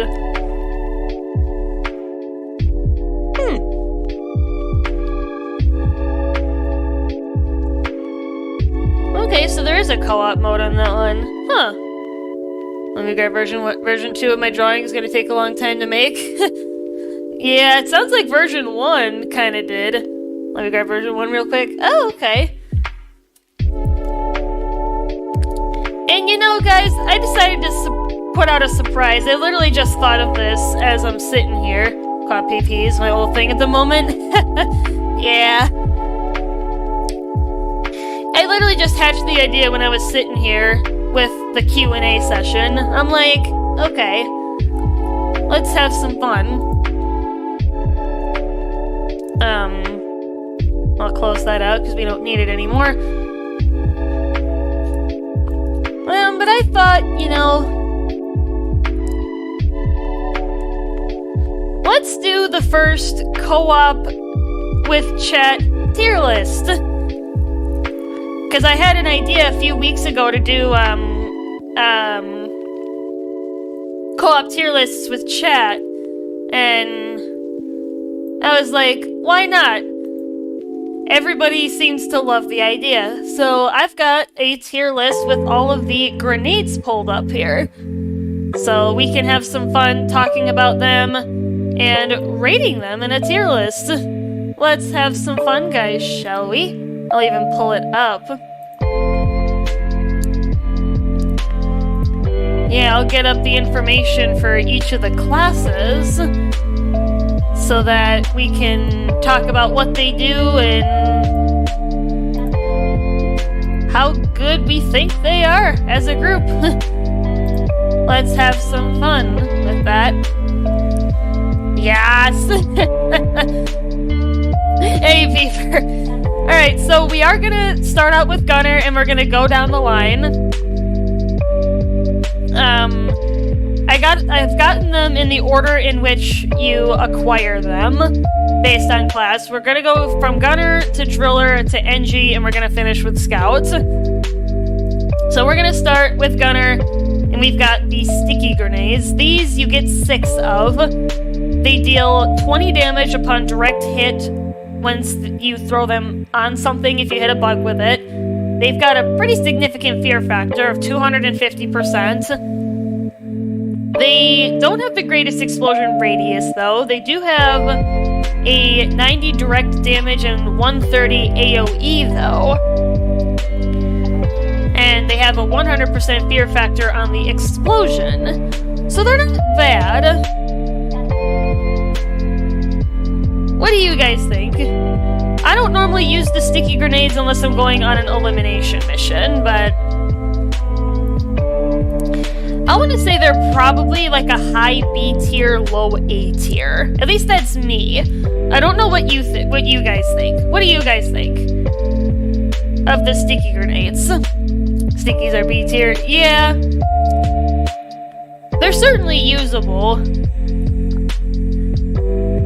And they can be good in some scenarios, like with the dreadnoughts. I like to stick them onto the dreadnoughts and give them what for. Excuse me, goodness.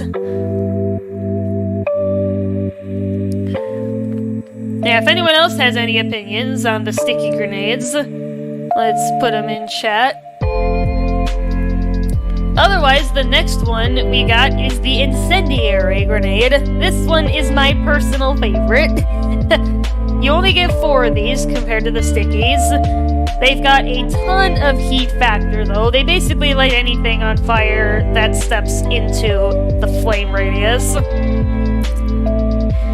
They last for 6 seconds, which is pretty good. That's not too bad. The flame radius is 4.3. The heat radius is 3.5. The area heat factor is 100, though, which is why they set stuff on fire so easily.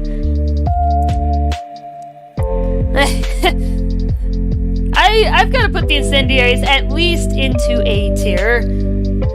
Potentially S tier, depending on the loadout.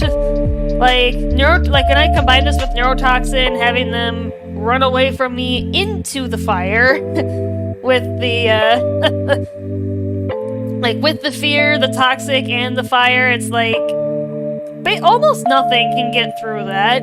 Maybe a Praetorian can survive, but he's not going to be very healthy. Yeah, it's a toss-up. It's kind of right in the middle between A and S tier for me. Incendiaries are A tier? Yeah. Pretty high A tier. I'd almost argue borderline S tier. I love incendiaries. Yeah, so do I. They're my favorite. Alright, so now we've got the cluster grenades. These guys explode into a bunch of little bomblets, 9 of them. You get 4 of these. The individual bomblets do 40 area damage and have an AoE radius of 3.85. They have a 50% chance to stun, which is pretty nice. The duration is 1.5 seconds.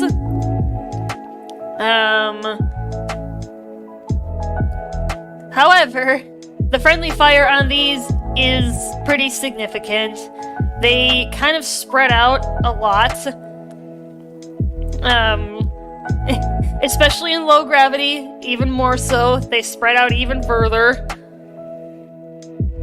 Certified cluster moments, need I say more? S tier.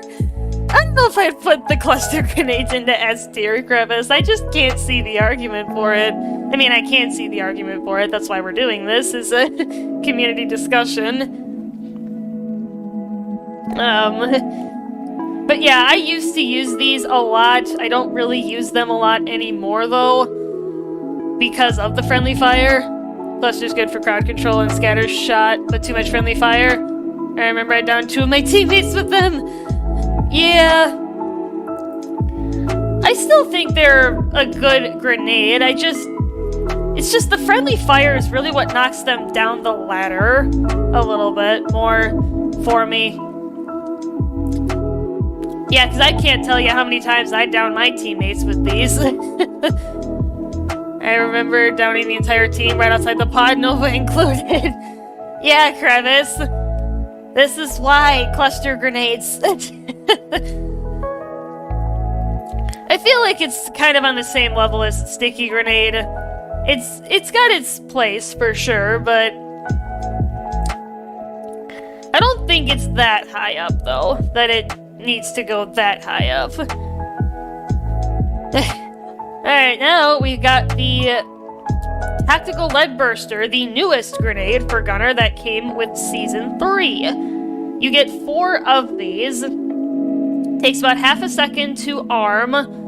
It has 30% armor breaking, so it's got a little bit. You get a lot of bullets with this one.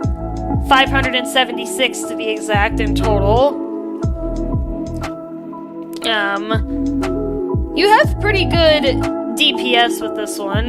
You can take down bulk detonators really easily with these if you throw like 2 of them underneath the bulk, or maybe 3 depending on how many players you have and what your hazard level is, but you can kill a detonator really, really fast with these. They did nerf the friendly fire on these, because they used to have a lot of friendly fire, much like the spring-loaded rippers. We'll get to those in a minute.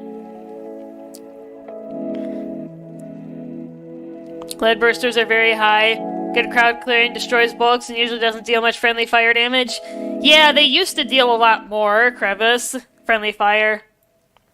I hate the lead bursters. They can be good, Cthulhu, but I can see why, though. Why some people may not really like them as much. I think they go up into A tier, a little bit lower than Incendiary. I think Incendiary is higher.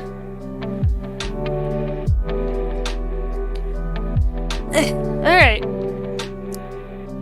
Well, that was the Gunner's Throwables. Now we're gonna move on to Driller. And first up, we've got the Impact Axes. These are... a lot of people like these. I like these. You get 8 of these, so this is tied with Scout's boomerangs as far as how many you get. They deal 160 direct damage on impact, 80 damage AoE. AoE radius is pretty small though, it's only 1.4. You stun automatically for a second and a half for enemies that can be stunned, and they can be retrieved if you miss, or if you use them on other stuff. Like if you use them on the mushrooms and the fungus bog, if you use them on Ebo nuts, if you use them...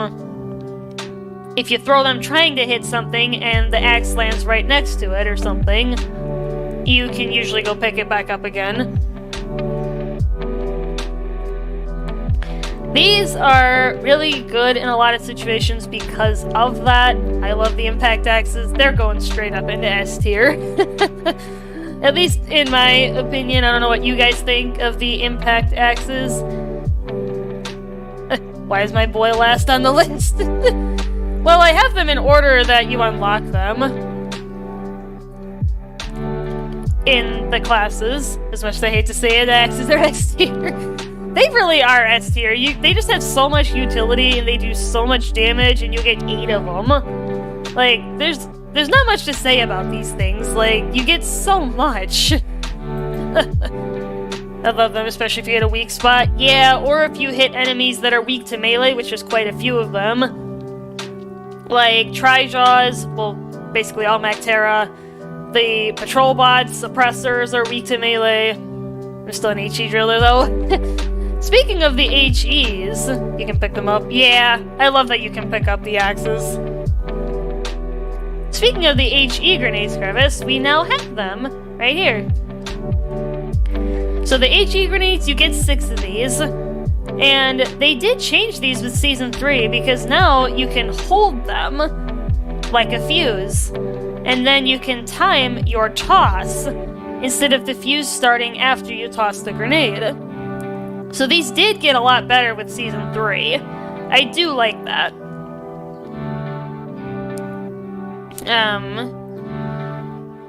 The area damage is okay. 140, AoE radius 4.3, so that's not too bad. It does have a fear factor though, 100%, so that's not too bad. That's pretty good. Just bad with them, it's 100% skill issue. I tossed it and doesn't kill stuff. Yeah, I can understand that, Cthulhu. So what do you guys think of the HE grenades? I kind of think they're maybe high B tier, low A tier. I don't know what you think. That's also I forget the kamikaze feature. Yeah, this is what I think. I don't know what you guys think. HEs or A tier. Yeah, I can see an argument for A tier for the HE grenades. I mean, they're definitely better. Like I said, with Season 3, they went from being a joke to being a solid option. They did. So maybe I'll bump it up to A tier with the Incendiary and the Lead Burster. Alright, next up, we've got the Neurotoxin Grenade. Now, you get the least of these with Driller. You only get 4. They have a 7.5 meter radius, though. It's huge. The cloud of neurotoxin gas lasts for 15 seconds, and you get 12 DPS out of it when the bugs are afflicted with it, and the bugs move 30% slower. Now, I don't use these a lot because I like to run the flamethrower with Driller, and you can light it on fire and it will explode, but then you lose the grenade. So for me, personally, I'd put this a little bit lower. Low B for Neuro, good for the full debuff Driller. Sludging Gamma. Yeah, you can put this with a full slowdown debuff build, and this can work really, really well. I guess it just depends on your play style. I'll stick it into B tier, though. Probably, I'd say probably above Cluster. I mean, we're kind of comparing the grenades against the other classes, and probably shouldn't be doing that, but it's not a huge deal. I'd think for Driller, probably mid-B tier. And then last but not least for Driller, we've got the Spring-Loaded Ripper, the newest grenade, or throwable, because it's not really a grenade, with Season 3. You get 6 of these. It deals 145 damage per hit. It lasts for 7.75 seconds, so that's pretty good. It does have a reduced friendly fire modifier, because this is another one that had a ton of friendly fire with Season 3 initially, but then they fixed it. Rippers are somewhat situational, but they perform well in those situations. Yeah, they certainly do. I don't normally use these because I just like the axe, but I think it's probably about the same level as neurotoxin grenades. I don't know what you guys think with the Rippers, even outside of those situations, they're decent. Yeah. And ever since they reduced the friendly fire damage, it did get better as well.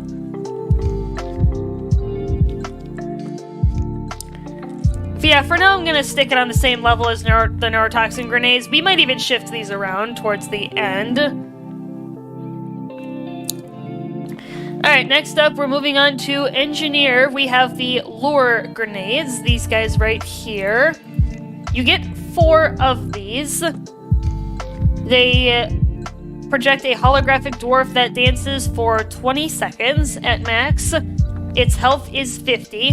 When it is destroyed, it deals a 20 area damage and a 2.5 radius. It has a 100% chance to electrocute at 12 DPS for 3 seconds. This is really good for newer players to Deep Rock, especially new people with Engineer, because you can't hurt your allies with these. Like, you just throw them down, maybe you throw them at a down teammate or something, the bugs take their attention off of your down teammates, you can res them, or just to clump enemies together so you can use AoE effects, which NG has a lot of those, especially with the secondaries, like the Breach Cutter. You can have Spinning Death, you can combine it with that and it works pretty good. The Shard Diffractor can work pretty well. There's a lot of good strategies and combat that you can do with these. Because of that, I don't know what you guys think, but I think they're an A tier, even though I don't typically use them. Just the amount of utility and strategies you can make with these. Lures are good support tools. Is a similar thing to the pheromones? Yeah. Keeps bugs away from the team. Yeah, and also from objectives. So like Dottie on escort missions, this works pretty good. And the hacking pods on sabotage missions. You can get the bugs away from those objectives and mow them down. Try to get rid of them before too much else happens. Yeah, the lures are pretty good. I do like them, even though I don't personally use them a lot. From what I have used of them, though, they're very good. Alright, now we move on to the Plasma Burster. You get most of these with NG, you get 6. They detonate 4 times. They kind of bounce across a crowd or across a single enemy. They even can. They deal 60 damage in an area with each shot, with a 3.5 meter radius. They have a 100% fear factor on them, which is also good. They can scare the bugs away. They've got a bit of armor breaking and a bit of friendly fire. Sometimes they can deal a lot of friendly fire damage, especially if you and your teammates are kind of close together, but I mean, that's going to happen most of the time in Deep Rock anyway. You're probably going to be with your team. And it's not even that bad, though. These can clear up a lot of enemies, though. Especially regular grunts and slashers, and they can really weaken tougher enemies like guards and Praetorians. I used to use these all the time until the Shredder drones came out. We'll get to these guys in a minute. But these are very, very good. Especially because you get 6 of them. You can span out a couple of these and knock out a lot of bugs. And like I said, weakening the bigger ones. Plasmas are a nice panic button. They are. They really are. Plasmas are very strong, but that includes against teammates as well. Yeah, you do have to be careful with these. Because of that friendly fire issue, but yeah, like Crevice said, they are a very nice panic button, though. Like, there's been a couple of times where I used these during an Iron Will. Like, when I'm going for a resupply pod, I'll throw down 1 or 2 of these. And that gets a good chunk of the bugs off of my back. So then I can resupply or grab red sugar and res myself. Yeah, these can really, really help. I'm putting them up into S tier. I don't know what you guys think, but I think they're S tier alongside the impact axes because of how much they're capable of doing. And all the different things all the different strategies you can use with these. And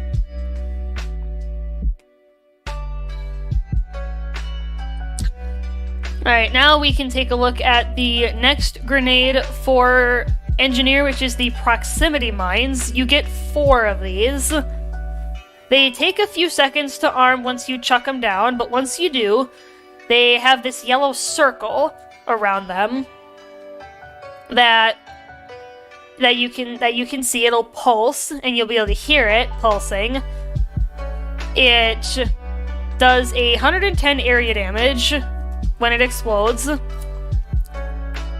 It has 100% fear factor, so it can scare enemies away, which is good. It does have some friendly fire, much like the plasma bursters, but it's easier with these because you can see the circle and you can avoid it. I mean, you may not be able to avoid it if you're trying to run from some bugs, but you guys get what I mean. And you get 4 explosions per proximity mine, and they last for 3 minutes after the first detonation took place. You can pick these up if they have not gone off yet. If they've gone off even once, you cannot pick them up, though. Alright, what do you guys think? The mines are area denial in a small ball. Yeah, Proxima Mines is my favorite NG grenade. And probably the best one against Dreadnoughts. Yeah, Cthulhu and Crevice, I agree with you guys there. Proximity Mines are amazing against Dreadnoughts. They work really well against them. Like, you can set these up and just kite Dreadnoughts into them, and they deal pretty significant damage. Do you have a Discord? Yeah, I do. It should be in the description. Yeah, it should be in the description of the stream. Yeah, I don't know what you guys think, but I think the proximity mines are A tier. If you got any more of them, they'd probably be S tier, but I think a solid A tier, though, is where the proximity mines belong.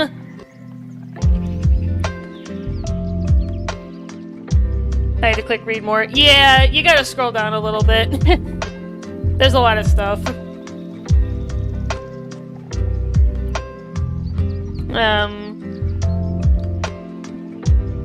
But yeah, solid A tier, I think, for the proximity mines. Alright, and now we've got the newest grenade for NG, the Shredder Swarm Grenade, SSG, at least that's the acronym I came up with for it.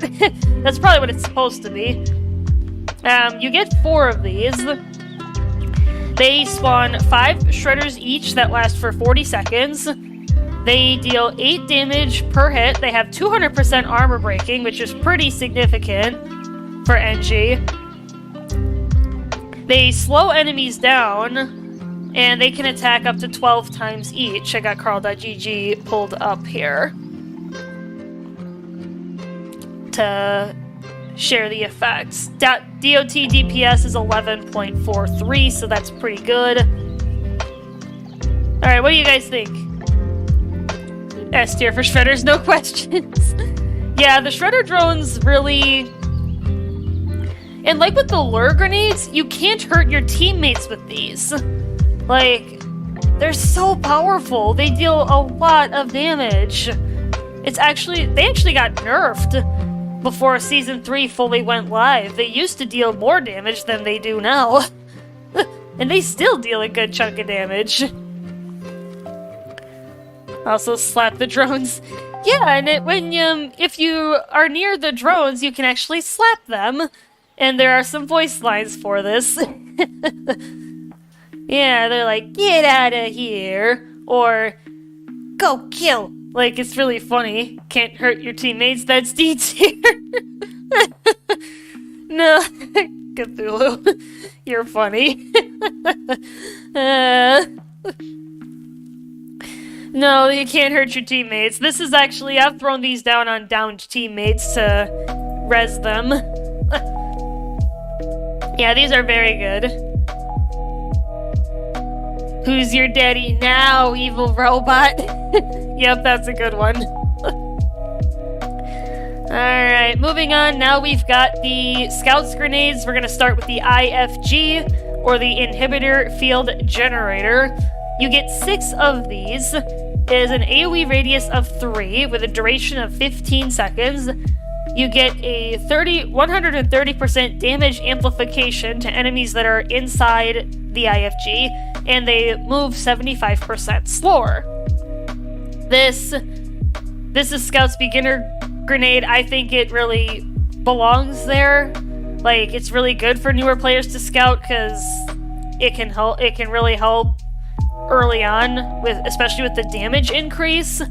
But even just slowing down crowds is really, really good, and that's where these things shine, is in dense crowds. You can slow them down, and then mow them down with, like, hipster and gas recycling like I sometimes do. IFGs are A tier, slow down bugs and makes them take bonus damage. Yeah, combined with Trifork and it deals nasty damage. Yeah, especially on Dreadnoughts, these combined with Trifork Volley and the electric bolts, or the magnetic shafts, these can deal a ton of damage in combination. Out of my face. IFG is S tier. Yeah, the IFGs are really, really powerful. And you can't hurt your teammates with these, and they don't slow down your teammates. Like, see, you can use these in a ton of different ways. Tons of different loadouts can make good use of these. Alright, next up, we are going to talk about the cryo grenades. You get 4 of these. They deal 250 area cold damage and an AoE radius of 6. Most enemies will be frozen with 1. Things like Praetorians, Guards, Slashers, and regular Grunts will. Oppressors will not. You need 2. Bulks, you need 2. Breeders, you now need 2. You used to only need 1. I believe Mactera you can still freeze with 1 of these, though. The only scout nade that has friendly fire are cryos. Yeah, you kinda have friendly fire with these. You can freeze your teammates, but it does take 2 grenades to do it. Take it easy. Yeah, with the IFGs. Forgot you can't hurt your...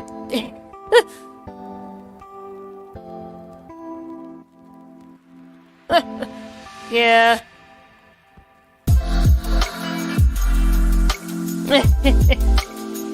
Yeah. I used to use the cryo grenades a lot before the boomerangs came out. Like, this was my grenade of choice, was the cryo. Not that they aren't bad, they're very, very good. They can do tons of stuff, much like the IFGs. Alright, now we're going to move on to the pheromone canister. For Scout, you get 4 of these. They have a effect radius of 4. They last for 15 seconds once you paint an enemy or paint a crowd of enemies with this. Yeah. It's pretty self-explanatory. You throw this on a bug or a group of bugs and they get afflicted with pheromones and they start attacking each other. Pharaohs are S tier, about as good as the axes. Yeah, I used to kind of underrate the pheromone canisters, but after seeing what people have been able to do with these and in the Caleb MVP clutch video, like, Caleb used these to res the entire team on a salvage job and get us back into the drop pod. Like, he was the only one alive at that point. Like, these are actually more powerful than I initially took them for. Cryo super strong, and you can freeze your enemy teammates cold as ice. Yeah. If you throw one at a teammate, they may still die from the crossfire, though. Yeah, I mean, I feel like most people probably throw these on downed teammates, though. Like, to try and get the bugs to not focus. Puts into the pod, left the pod when the doors open, and got us all up. Yeah, that's how Caleb pulled it off. He threw a pheromone grenade on me, got me up, I sped for the pod. Well, he threw a pheromone on somebody, and then somebody came to get me, and we all ended up getting out in one piece. I haven't used pheromones in a very long time. I can't tell you the last time I used these. Well, it sounds like the community loves these, and I gotta say, I think after what I've observed with these, I like them too, even though I don't use them. Alright, and last, but certainly not least, Crevice. I know you complained about this a little bit ago.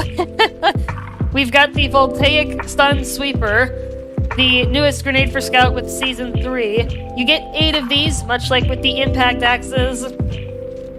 They deal 35 damage per hit. They stun with a 100% chance for 8.5 seconds. They can hit up to 9 enemies, each one. They electrocute for 4 DPS for 4 seconds. And they also slow enemies. Alright, what do you guys think? What do we got? I'll take pheromones when I'm playing seriously. Yeah, I can understand that, Gravis. Big fan of the boomerang. I love the boomerangs. I've used them pretty much ever since Season 3 was in the beta. And the electricity reduces the speed of anything they touch to 0. Locks bulks up. Yeah, it does.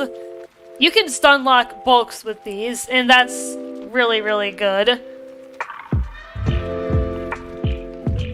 What is everyone's hazard preference? High A tier? Yeah, I could probably... It's kind of a mix. Like, high A tier, like, low S tier for the boomerangs. It really depends on... Like, if you got Swarmageddon or something, these can be good. Or, like, Egg Hunts where there's a lot of enemies, these can be really good. Potentially push it up into S tier with that. Also has a range of 40. Yeah, the range is insane with the boomerangs. It's very long. You can hit enemies basically anywhere. Alright, so this is where me and the community would rate all of the grenades in Deep Rock. They're very good, the vast majority of them. Very useful. They all have their own niche in the game. There's basically no truly bad grenades. At least I don't think there is. It also gives a nice warning of what's in the next game. Yeah, with the health bars showing up when an enemy gets hit. Yeah, with the boomerangs, that is really useful.